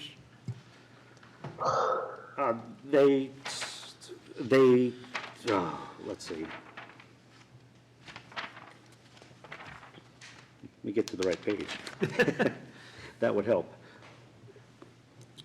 All right, so yes, the photocopier leases, some of them are quarterly bills, some of them are monthly bills. It all depends on timing. So that one, yeah, that's not where we are today. It's just because this is done at what time it's done. Okay. So the actual is much less available. Okay. I was only curious just because I deal with a lot of those myself, and I said, oh, well, it looks like we're only trending towards about 27, but that makes more sense, especially if you have a commingling of monthly and quarterly. Yeah, I think the last time I checked, that's about 12,000 left for this fiscal year. Okay. One more if I could? Sure. It is just an observation.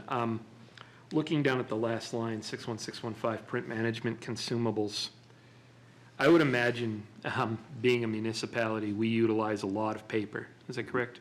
Correct.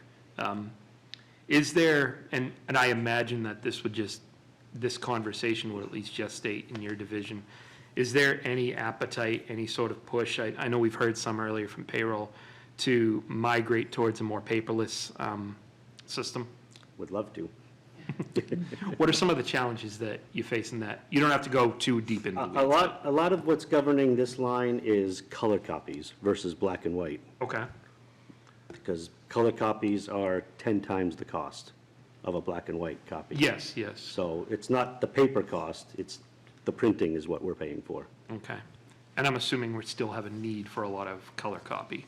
There's a need, but I am constantly hounding departments to, cut down their color usage, and either that or send it to the print shop for large quantities, because the printing at the print shop is a lot cheaper than the printers that are in individual departments. And if your work is like mine, I'm sure those color copies show up as overages on those monthly lease bills. Exactly. Thank you. I see Director Cummings smiling, so I assume he's one of the culprits. That's an understatement. Stop it.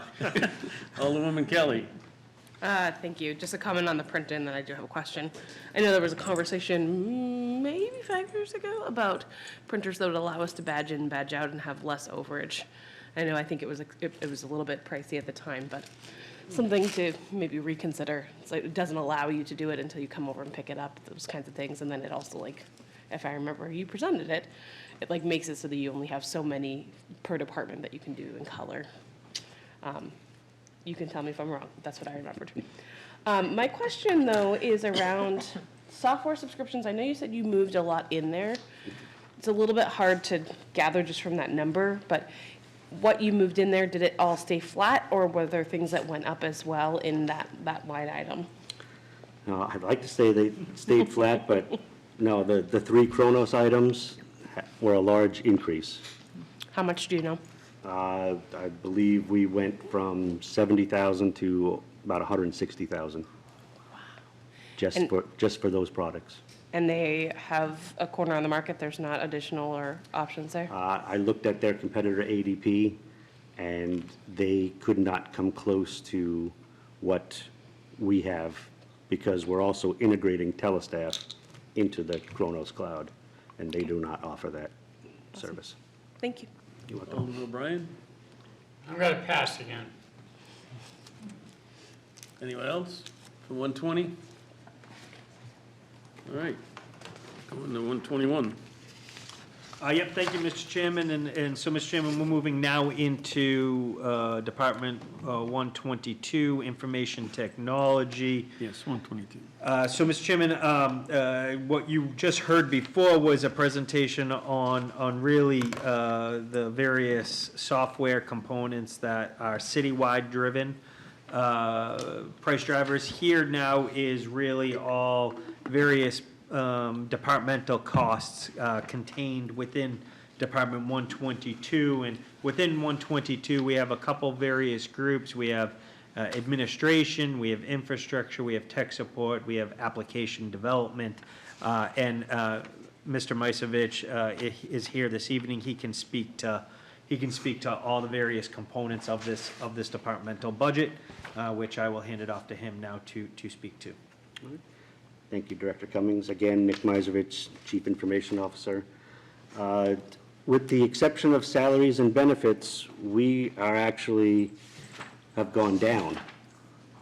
So we were able to lower the hardware maintenance item by approximately $5,000, and that is due to we will no longer be paying for the exchange coverage for the time clocks, because as I've mentioned at several Finance Committee meetings, et cetera, it doesn't make sense for the city to pay that amount, not only on the time clocks that are no longer supported, but the time clocks as a whole, because I've looked through the past 10 years or so, and we've had to replace maybe one time clock a year. So new time clocks cost $3,000. This service was like almost $14,000 a year. So it's just cheaper for us to buy a time clock outright as a replacement instead of relying on this service. Okay, questions? Nope. All right. I have a question. Oh, Alderman Sullivan. Thank you. Mr. Misevich, I know back on our conversations around the school department's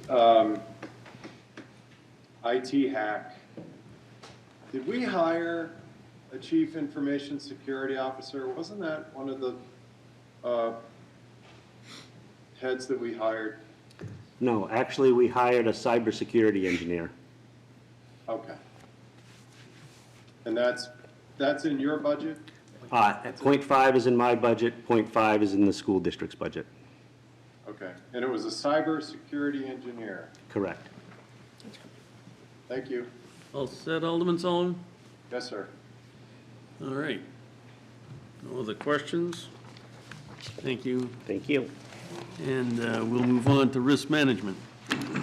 Yes, thank you, Mr. Chairman. And so, as Jennifer Deshays approaches, as I would like her to come up and speak to the risk budget per se, I had telegraphed for you all back in January that our insurances were increasing and that we should anticipate something like a 10% increase year over year.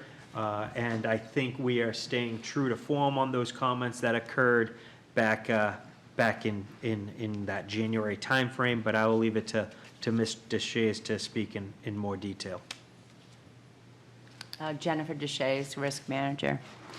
As Tim just said, our operational expense increase is going to be about 10% this year. We have no new positions proposed for fiscal year '26. We've added a new line item called non-claim settlements. This is basically for settlements that are not covered under our property and casualty program. We added a new line called encampment expenses, and this is basically to show transparency. We wanted to take it out of the line item that it was housed in, which is loss prevention, and we've reduced that line item to reflect the change. Our biggest increase, our biggest driving factor of our budget is our workers' compensation claims line item. It's increased by 50%, so we're going from about 2.4 million to 3.7. This is the biggest driving, like I just said, it's the biggest driving factor of our overall budget increase. Under RSA 281A, which is the workers' compensation law, there's a presumption law that's pretty much upset our normal trend in claim costs. It's a cancer presumption that basically covers firefighters who get cancer. It's presumed automatically to be work-related. They're handled differently than your typical claim in which the burden of proof is on the employee when they have a claim. Under the presumption, there's a presumption that the cancer is caused by their work-related, by a work-related disease. With that word disease, it's different. These types of claims are very costly and very different from the normal that we experience under workers' comp. Under workers' compensation, they're usually injuries. We don't deal with medicals in this, to this volume as it relates to costs. So that's why we're seeing that driving factor under the workers' compensation claim line item. With that being said, those are the biggest items under workers' comp. But to answer the question that you had as it relates to consulting fees, that line item for consulting fees is for our broker fees and our IB&R actuarial fees for our audit. The consulting fees, our broker, since 2018, has never increased his fee. I'm anticipating that this year we're probably going to see a 10% increase, as well as with our IB&R, the actuary for that. Mr. Chairman, just the only other comment that I would make on this budget is this budget contains our outside legal counsel budget.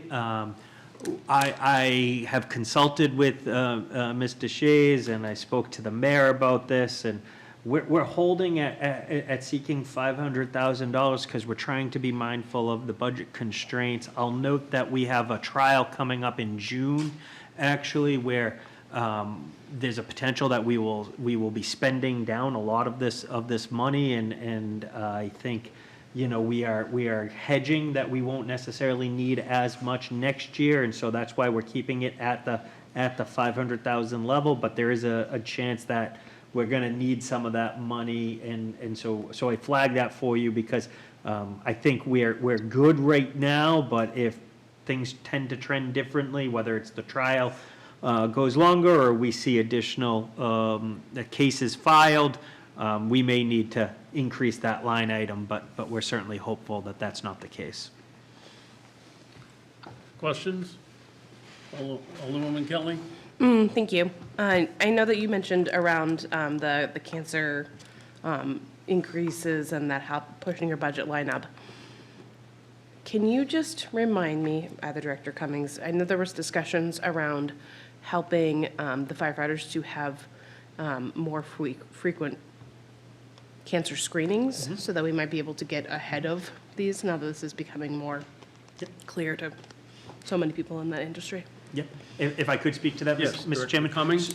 So what you're referencing actually isn't housed in the risk budget. It's actually technically not housed in the healthcare benefits budget right now. It's actually housed in the fire department's budget, where they have about $200,000 that they're doing screening and various preventative type of testing from a healthcare perspective for firefighters. They're specifically focused, and they have a contractual obligation, I believe, if memory serves, on the specialty teams, but they're expanding it to their entire roster.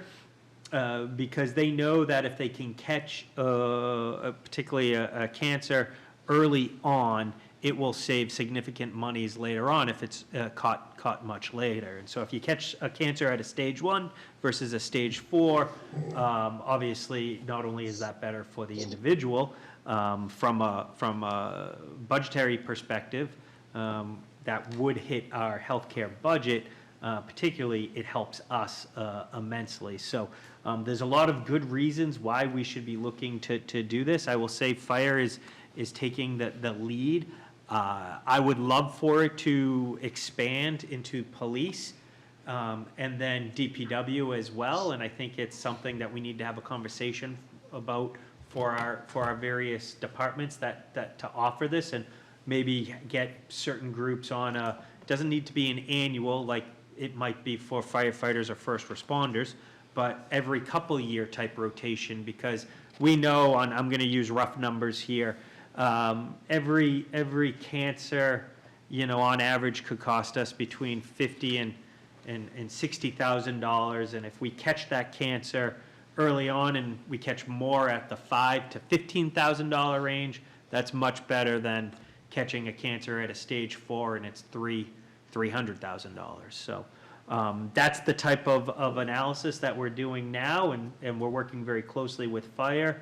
And I hope to expand that program over the coming years for a savings for the city. Follow up, please. Follow up? Yeah, thank you.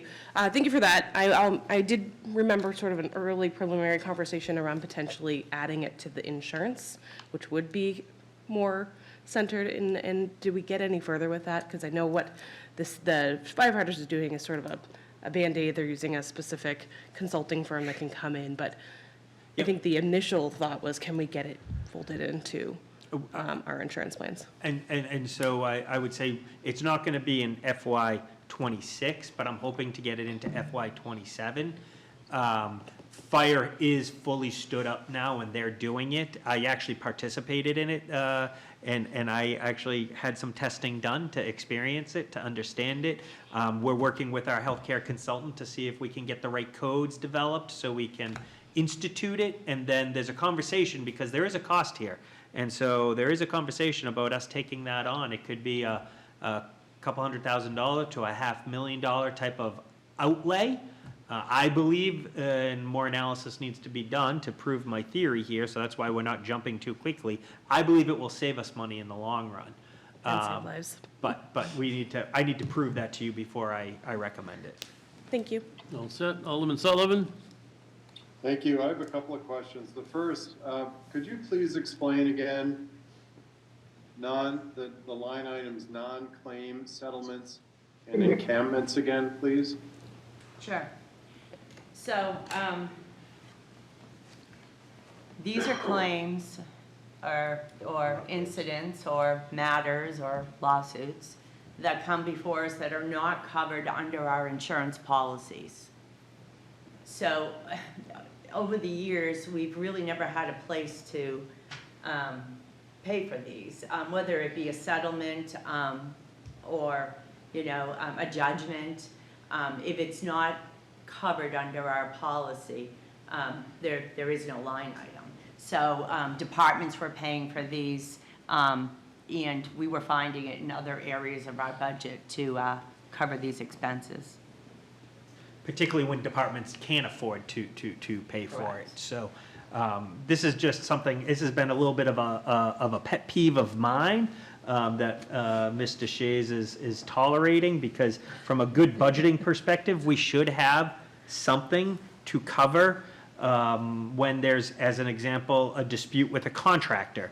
And that may not be an insurance type coverage of a claim or a lawsuit, but it is definitely within the city's best interest to settle it, and we need a source of funds to be able to settle a dispute. So that's what this endeavors to do. Follow up, Alderman Sullivan? Yes, thank you for the clarification. Going down to workmen's compensation claims, I recall last week when the mayor introduced his budget, he did make mention of the cancer presumption clause. I could certainly have misheard it, but it was my understanding that he had said that cancer presumption clause was going to boost that budget $4 million. This seems to be a boost of about $1.3 million. I want to make sure that this workman's comp claim line contains that cancer presumption clause that the mayor was speaking to.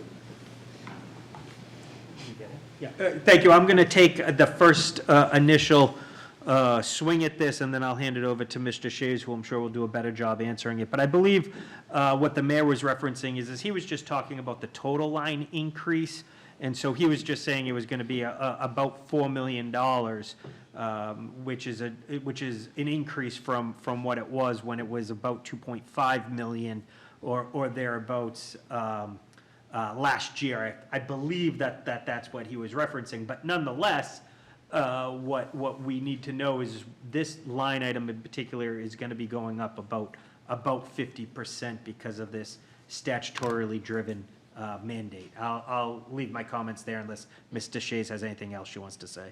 And Jen DeShays, Risk Manager. I have nothing else, Tim, you covered it. I got that one right. You got it right. Right. All set, Alderman Sullivan? Yes, thank you. Any other questions? Seeing none? All right, thank you. And now we'll go to city buildings. Yeah, buildings and grounds, all right. Yes, thank you, Mr. Chairman. And so Buildings and Grounds is the next departmental budget that's up. And I believe Mr. Shays is here to speak to it. I believe this is a relatively straightforward budget. It's level services. We've been working very hard, though, with personnel and policy here at the Board of Aldermen to talk about how we are going to be looking to upgrade potentially the Buildings and Grounds Department in future years. And it seems to be that there is an appetite to continue working towards enhancing the Buildings and Grounds Department to become more of a facilities and capital management entity. So with that being said, we gave a great presentation, I believe, at the last Personnel and Policy Subcommittee of the Board of Aldermen. I would encourage everyone to review it. We went into rather lengthy detail as to what we thought the plan could be. But ultimately, this budget doesn't entertain any real budgetary increases to implement that plan. We would obviously over time look to make some operational changes in FY26 where we can. But this budget really is just a level services budget. It does move the 0.5 FTE into a property manager position as a 1.0. But again, that was a subtraction out of the admin services department budget. And with that being said, I'll hand it over to Ms. DeShays to talk about some of the other issues with this department's budget. Although we have no new positions for this department, other than that 0.5 that's coming over, that's our driving factors, the 60% pretty much increase in health benefits for this upcoming fiscal year, which has a major cost effect over the whole budget. If you take away the non-salary expenses, we're looking at about a 10% increase.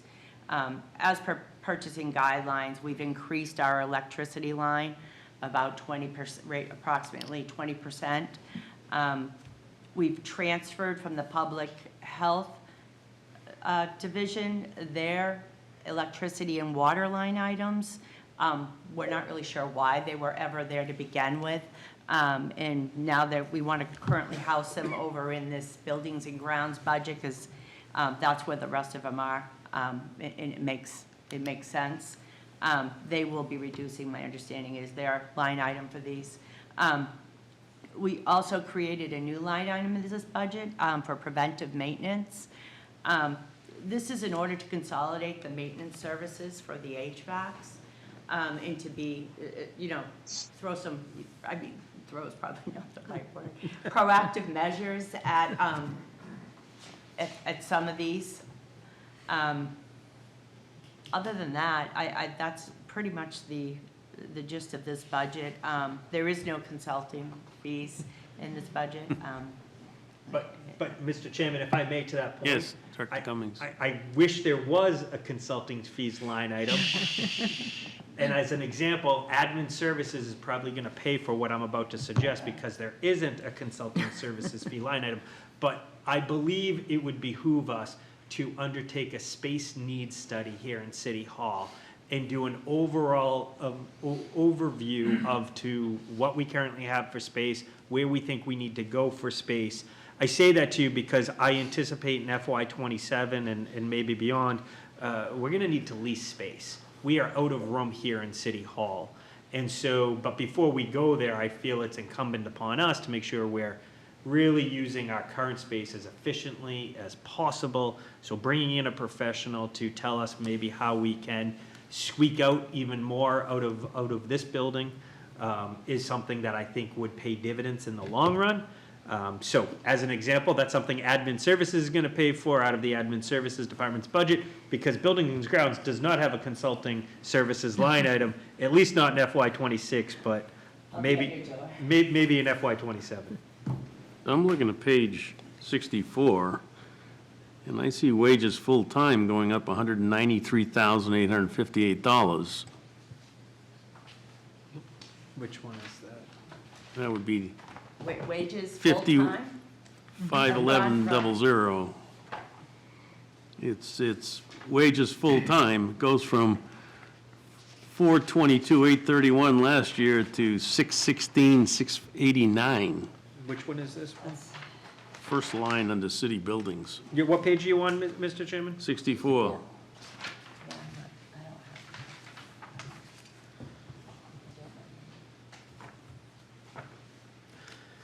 And overtime went up fourfold. So overtime is, no city buildings? Page 64. Yeah, he's talking Okay. All right. So, Mr. Chairman, I believe there's a couple things going on here. We got contractually obligated increases that we're accommodating for.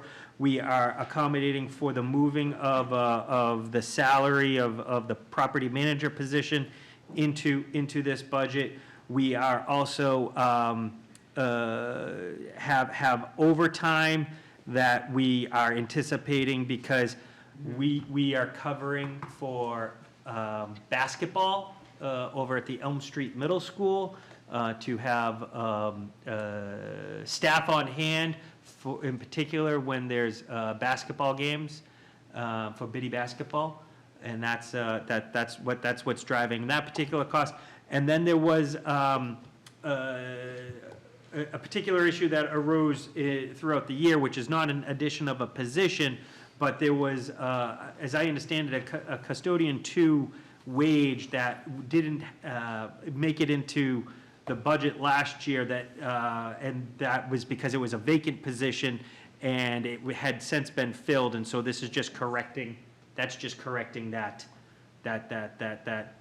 unique fluke of our system. As some of you may or may not know, our system doesn't capture positions. That's typically referred to as position control. What our system has is just capturing of filled positions. So if you have a vacancy, sometimes it gets missed, as the case in the assessing department 2 years ago, and so on and so forth. So if I understand this correctly, that number went up because you moved people into that line, not, okay. Yep, correct, And Mr. Chairman. I will say. From somewhere else where it went down somewhere else. Yes, or contractual increases, or the overtime is all driving towards what that increase is.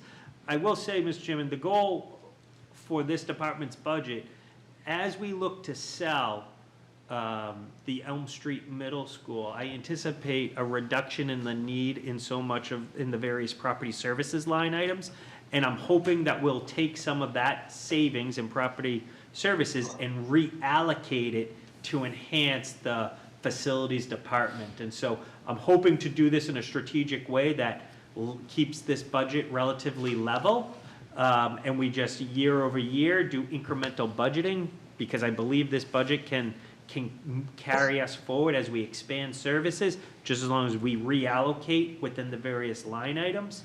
But that is the intention of the plan. I say that to you because, you know, in FY '27 or in FY '28, to be able to do some of the facility increases that we're discussing, we may need to increase various lines. I think we could do that by pulling from property services, knowing that we're going to be hopefully selling the Elm Street Middle School. So that's the plan over the next few years and how I plan on managing and handling this department's budget. The only other question I had on that page was the security went up significantly.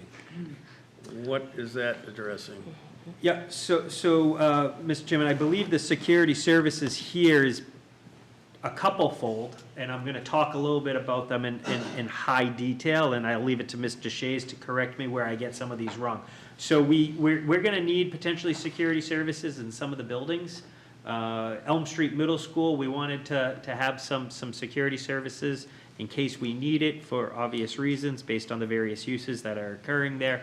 We have some tax deeded property that we're taking, and we particularly have some that are in rough shape that we may need to take some preventative measures on or provide some security over. And so this line item would help towards that goal. And then finally, Mr. Chairman, you know, we wanted to recognize that we may need some security services within City Hall or within other areas. And so we you know, placed this money in here, but it's obviously a conversation whether that's something that this body wants us to do. Just one thing. Go ahead. Jennifer Deshays, Risk Manager. What is also housed within this line item is our door control. So we have doors at City Hall, exterior and interior doors that have yet to be keyed for badges. We're still using keys, risk management being one of them. We keep putting ourselves off. Every year, I think we're in year 4. But that is a huge chunk of it because you have to have certain panels after, Nick could speak to this. I believe, and correct me if I'm wrong, Nick, after every 4 door control accesses, you need a new panel. We're also looking at some of the issues we have with the unhoused over at Court Street. We are looking at putting some cameras over there. So that's why you're seeing that line item grow. And the amount that we've actually expended through this year is that 3,000 is going to grow now because we already have things on the books that we have yet to do. Okay. Just one thing, personal issue I have is, can we stop calling that the Elm Street Middle School? It's no longer a middle school. You can say it's the Elm Street property of the former middle school, but it's no longer a school. And that's why your custodians in the gymnasium are coming out of something other than the school department. I'll work on trying to come up with a new name for that area. Okay, Alderman Sullivan? Thank you. I have a request for Director Cummings. If you could maybe follow up after this meeting with maybe a detailed communication. I understand that we don't factor in benefits, but I had this department circled tonight because I had it going up by about 455,000 year over year. When you factor in benefits, when you factor in raises on wages. My request is, because you had mentioned that we're taking in a property manager, the question I wrote down is, where is that property manager coming from?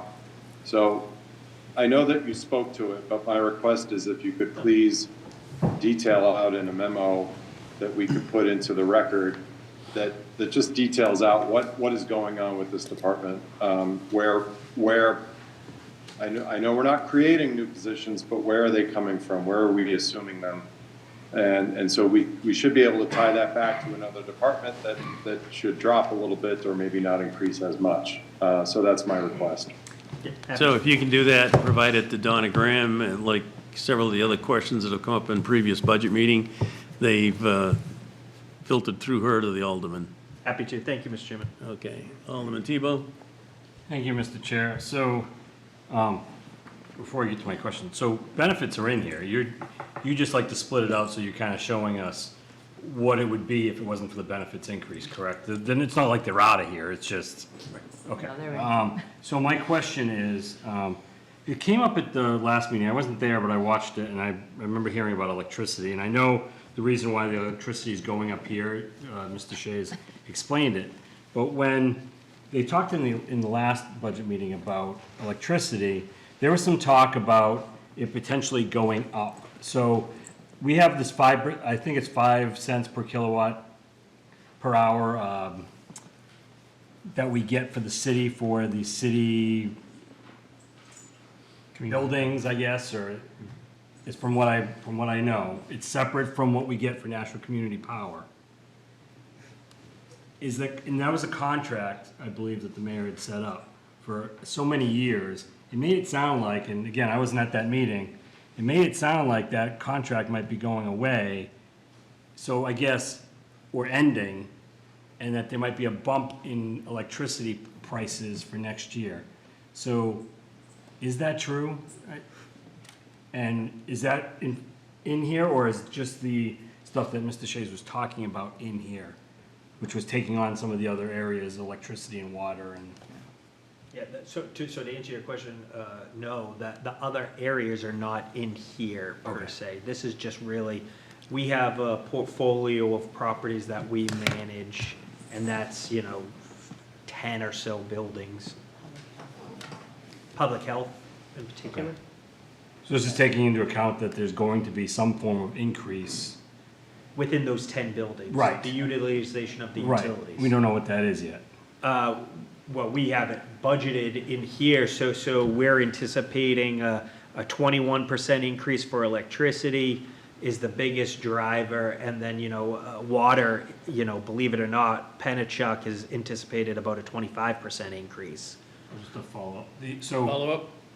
So we're not trying to get another deal that we know of to try to get that I number think what down? you're referencing, Mr. Chairman, if I may, is our power purchase agreement and our PPA, which is something that gets negotiated. I believe Doria Brown really takes the lead on that. I believe she is going to be renegotiating that, and so to be clear, when that happens, then she is actually the one that develops the cost estimates that we actually use. Okay, so that's ongoing, so that could change this. We've done it for this year, so we're confident for FY '26, but I would say for FY '27, there will be, in a February, March timeframe, that type of exercise will occur. Okay, thank you. Alderman Senate? Thank you, Mr. Chairman. I had a comment and a question. Comment first, just because I'm feeling like a thorn. You had alluded to paying for a consultant to do a space audit here in City Hall, which, on paper, I have no issue with. I certainly recognize the issue at hand there. I'm just going to caution you that a couple of weeks ago, you had also alluded to a similarly priced contract to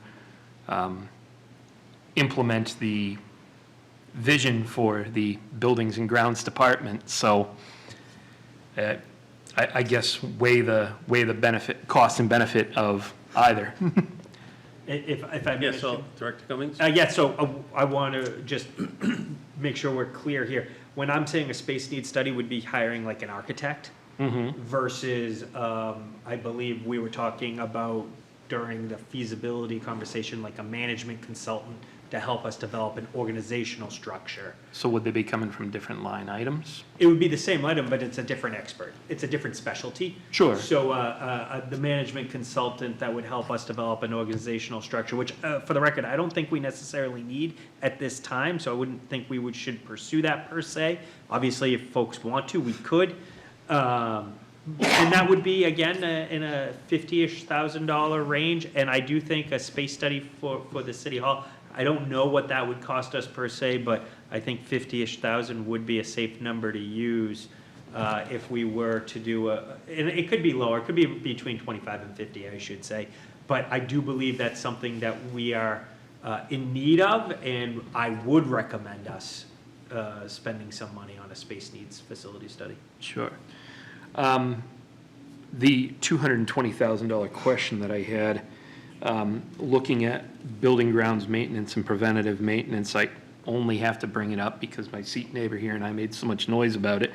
In contemplating buildings, grounds maintenance, building maintenance, preventative maintenance, are there any trust funds that could be drawn upon to address that? Has that been contemplated at all? So if I may, Mr. Chairman. Director Cummings? So the answer to that is no. There are trust funds, to be clear, and we utilize those trust funds as we can. As an example, 14 Court Street has a trust fund, and that is helping us do a lot of the current study and work. And if there's a capital project, we certainly would use 14 Court Street for that. The Hunt has a trust fund, small in nature, but if there was a one-off type of expense, we would certainly use it for that. Ongoing operational expenses, I wouldn't recommend us ever getting in the habit of using trust funds to supplement operational costs when we should be planning for it in the budget. But I'll leave it to Ms. Deshays if she wants to comment further. No, I have nothing. Follow up to that? Follow up, Alderman Senate? So just contemplating that, and like you had said, day-to-day versus, catastrophic situations. If something came up then where you needed like a very specific repair, say at the Hunt building or something to that effect, where would that be drawn from? Would you be coming to look for supplemental appropriations here, or would you just be hoping to cover that out of this $220,000? Director Cummings? Thank you. I think that's a great question. It really depends on the nature of the expense. Yes, one of the first places I would look at is the operational budget, first and foremost, and I think we would need to do that evaluation. I'm going to take the liberty of thinking you're suggesting something that is more of a capital or deferred maintenance type of project or need that is driving that expense. In which case, I think looking at a trust fund would be appropriate, and in particular, I would look at the city building trust fund. And that is a real-life example that is going on right now with the Hunt building, because believe it or not, even with the capital improvement project that we have ongoing, that we just started, we recently learned that there's an issue with the chimney. And the chimney was not part of the capital improvement project that was approved. But nonetheless, that is going to be a significant cost, and we don't have the solution yet in hand. We're still trying to understand what the order of magnitude its cost is and what the best approach would be. But Amy DeRoche is working with a couple of the general contractors and a couple engineers to understand and get an assessment of it. But what I keep telling her is, much to her chagrin, is it is not part of the current capital project, so she shouldn't think that she should spend money out of that capital project for this chimney project, because it's beyond the scope of that project, and although it's tempting, she's robbing Peter to pay Paul, and she's very early on in that project. So a solution to that may be the city buildings fund. Thank you. All set? One thing I think we asked for, but I don't remember ever seeing it. Can we get a list of all city buildings? Sure. Other than school buildings that we're going to be contemplating in this new scheme?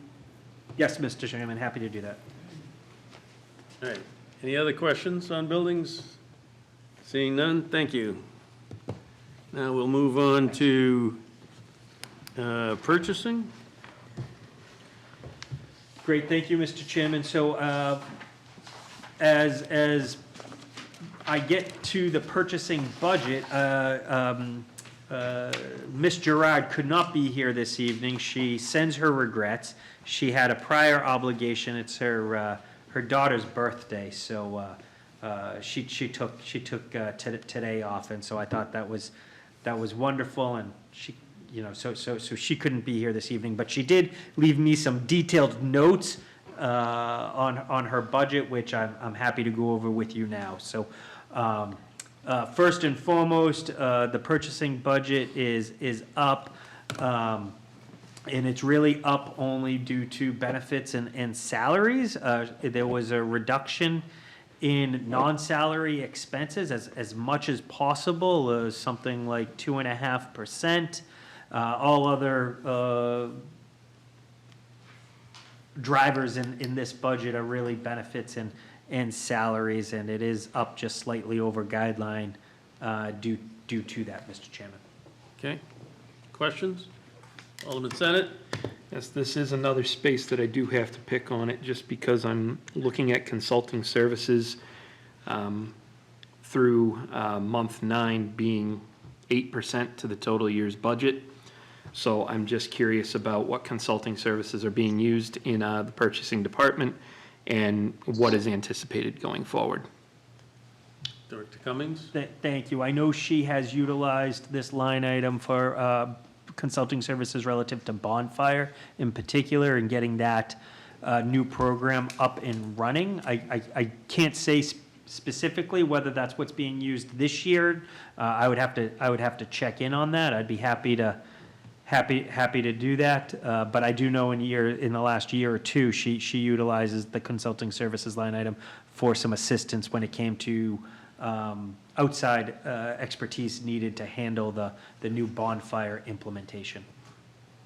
Follow-up. Follow-up? Yeah, if we could just get some follow-up on that regarding the detail of what's being utilized, the cost, what's anticipated for the coming fiscal year, as Alderman Dowd would remind you through Donogram to us, that would be greatly appreciated. Happy to. Thank you. Any other questions? Seeing none? Okay, now we'll move on to assessing. Yes, thank you, Mr. Chairman. And so I'm going to ask Michelle Welch to join me at this time so we can talk a little bit about assessing and the budget she's developed. I will say that the assessing budget is relatively flat. It's a level services budget. I will note that the Whitney Consulting Group presented a plan to the Board of Assessors last month. I'm hoping to bring them before the Board of Aldermen, whether it's the Budget Review Committee or other, maybe personnel and policy. I'll work with President Wilshire on that, but I would like that consultant to come in to give a brief overview as to what they're recommending for an assessing structure. As you may recall, the Whitney Consulting Group came in when we had some staff turnover about a year and a half, or about a year ago to a little bit more than a year ago, a little less than a year and a half. And they have worked very closely with Michelle, as Michelle's been here for about a year now? Almost a year. Almost a year. About a year now. And really developed a new pathway forward and operational plan for the assessing department. So I'll leave my comments there and hand it over to Ms. Welch, who can speak a little bit about the assessing department's budget. So really, we Name and didn't address. have, sorry, Michelle Welsh, assessing manager, sorry. Thank you. So we really didn't have much of an increase, and truly, we actually didn't have an increase over the actual 2025 budget overall. The line items that would have changed are the wages and benefits, consulting services and staffing services. Those have kind of flip-flopped, but remain relatively the same. And does anybody have any questions? Well, before we get there, Mr. Chairman, if I may, just one thing to note, again, following the mayor's guidance, and much to Michelle's chagrin, technically, we should have looked at trying to add an assessor for this year, and this is, again, just following the game plan that was laid out by the Whitney Consulting Group based off of metrics in terms of how many parcels we have and what would be an appropriate level of assessing that could occur in-house based off of the number of parcels. The numbers tell a story, and those stories suggest that we add an assessor. We're not, to be clear, we're not doing that at this time, and it is not proposed in this budget, but I did want to make everyone aware of that detail because it could come up in a future year if we are in a different financial situation. But nonetheless, I thought it was something that should be noted to this body at this time. Thank you. You have a consulting question, Alderman Senate? Okay. Any other questions on assessing? I just have one. Employee training went way up.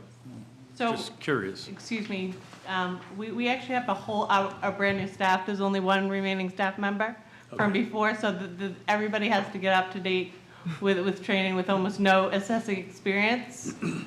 So I would appreciate that, the leniency of that increase. Oh, it's just for clarification. I fully appreciate your answer because with the whole new staff, you need that. Yes, thank you. Any other questions? Seeing none, thank you very much. Thank you, Mr. Chairman. Okay, I believe that wraps Does that up. bring us to the end? What? Ah. That's the end. All right. For tonight. The best for last. Yes, yes. All right, Alderman O'Brien? Thank you, Mr. Chairman. I would like to make the motion to table R-25-143 to the next budget hearing, which is April 17th, and I would like that to be done by roll call. Would you please call the roll? Alderman Senate, Yes. Alderman Tebow, Yes. Alderman Sullivan, Yes. Alderwoman at Large Kelly, Yes. Alderman at Large Laurie Wilshire, Yes. Alderman at Large Michael O'Brien votes yes, and our chairman, Alderman Richard A. Dowd. Yes, so R-25-143 is tabled to the next Budget Review Committee. Next item is public comment. No public here. General discussion, Alderman Tebow? Thank you, Mr. Chair. Two quick things. One, I just want to, put out in the world that when the mayor puts out a budget of 5.5%, 6%, whatever it is, doesn't mean that's what the tax increase is, and that's what's getting out into the world right now. That, one, we're not even done with the budget, and two, they're not equal. The 6% increase in the budget does not mean a 6% increase in taxes. So I just want to make sure people know that, because that's what people are getting confused by, and they're panicking people and freaking people out. I would just wait and let us get through this and ask your questions and come and participate and send us emails. The other thing, and there's a question to the chairman. So we had two items on the budget meeting today that were legislation, but we didn't have a public comment. Are we not having a public comment prior to basically a regular budget meeting if we have things on it? Yeah, they probably should have won because we had two regular things, but normal budget review committees, just for the physical budget, we won't, because we're not acting on it. Right. But in this case, we were acting on two items. I was going to say something, but there was no members of the public here. Yeah, there was a guy in the Yeah. back. Yeah, he left halfway through. But, thank you. I think he was here for the budget review, not for Yeah. legislation. Probably. I think I know who it is. Okay, any other comments, remarks by Alderman?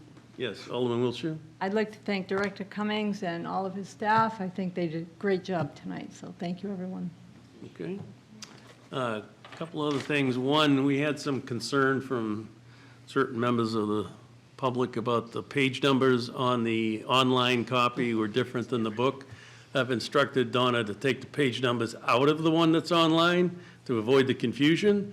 They know by the agenda which departments and divisions we're taking up, and all they have to do is look at the book. It's not that big. So that's one thing. The other thing is we have to review. There may have been some confusion on school vacations.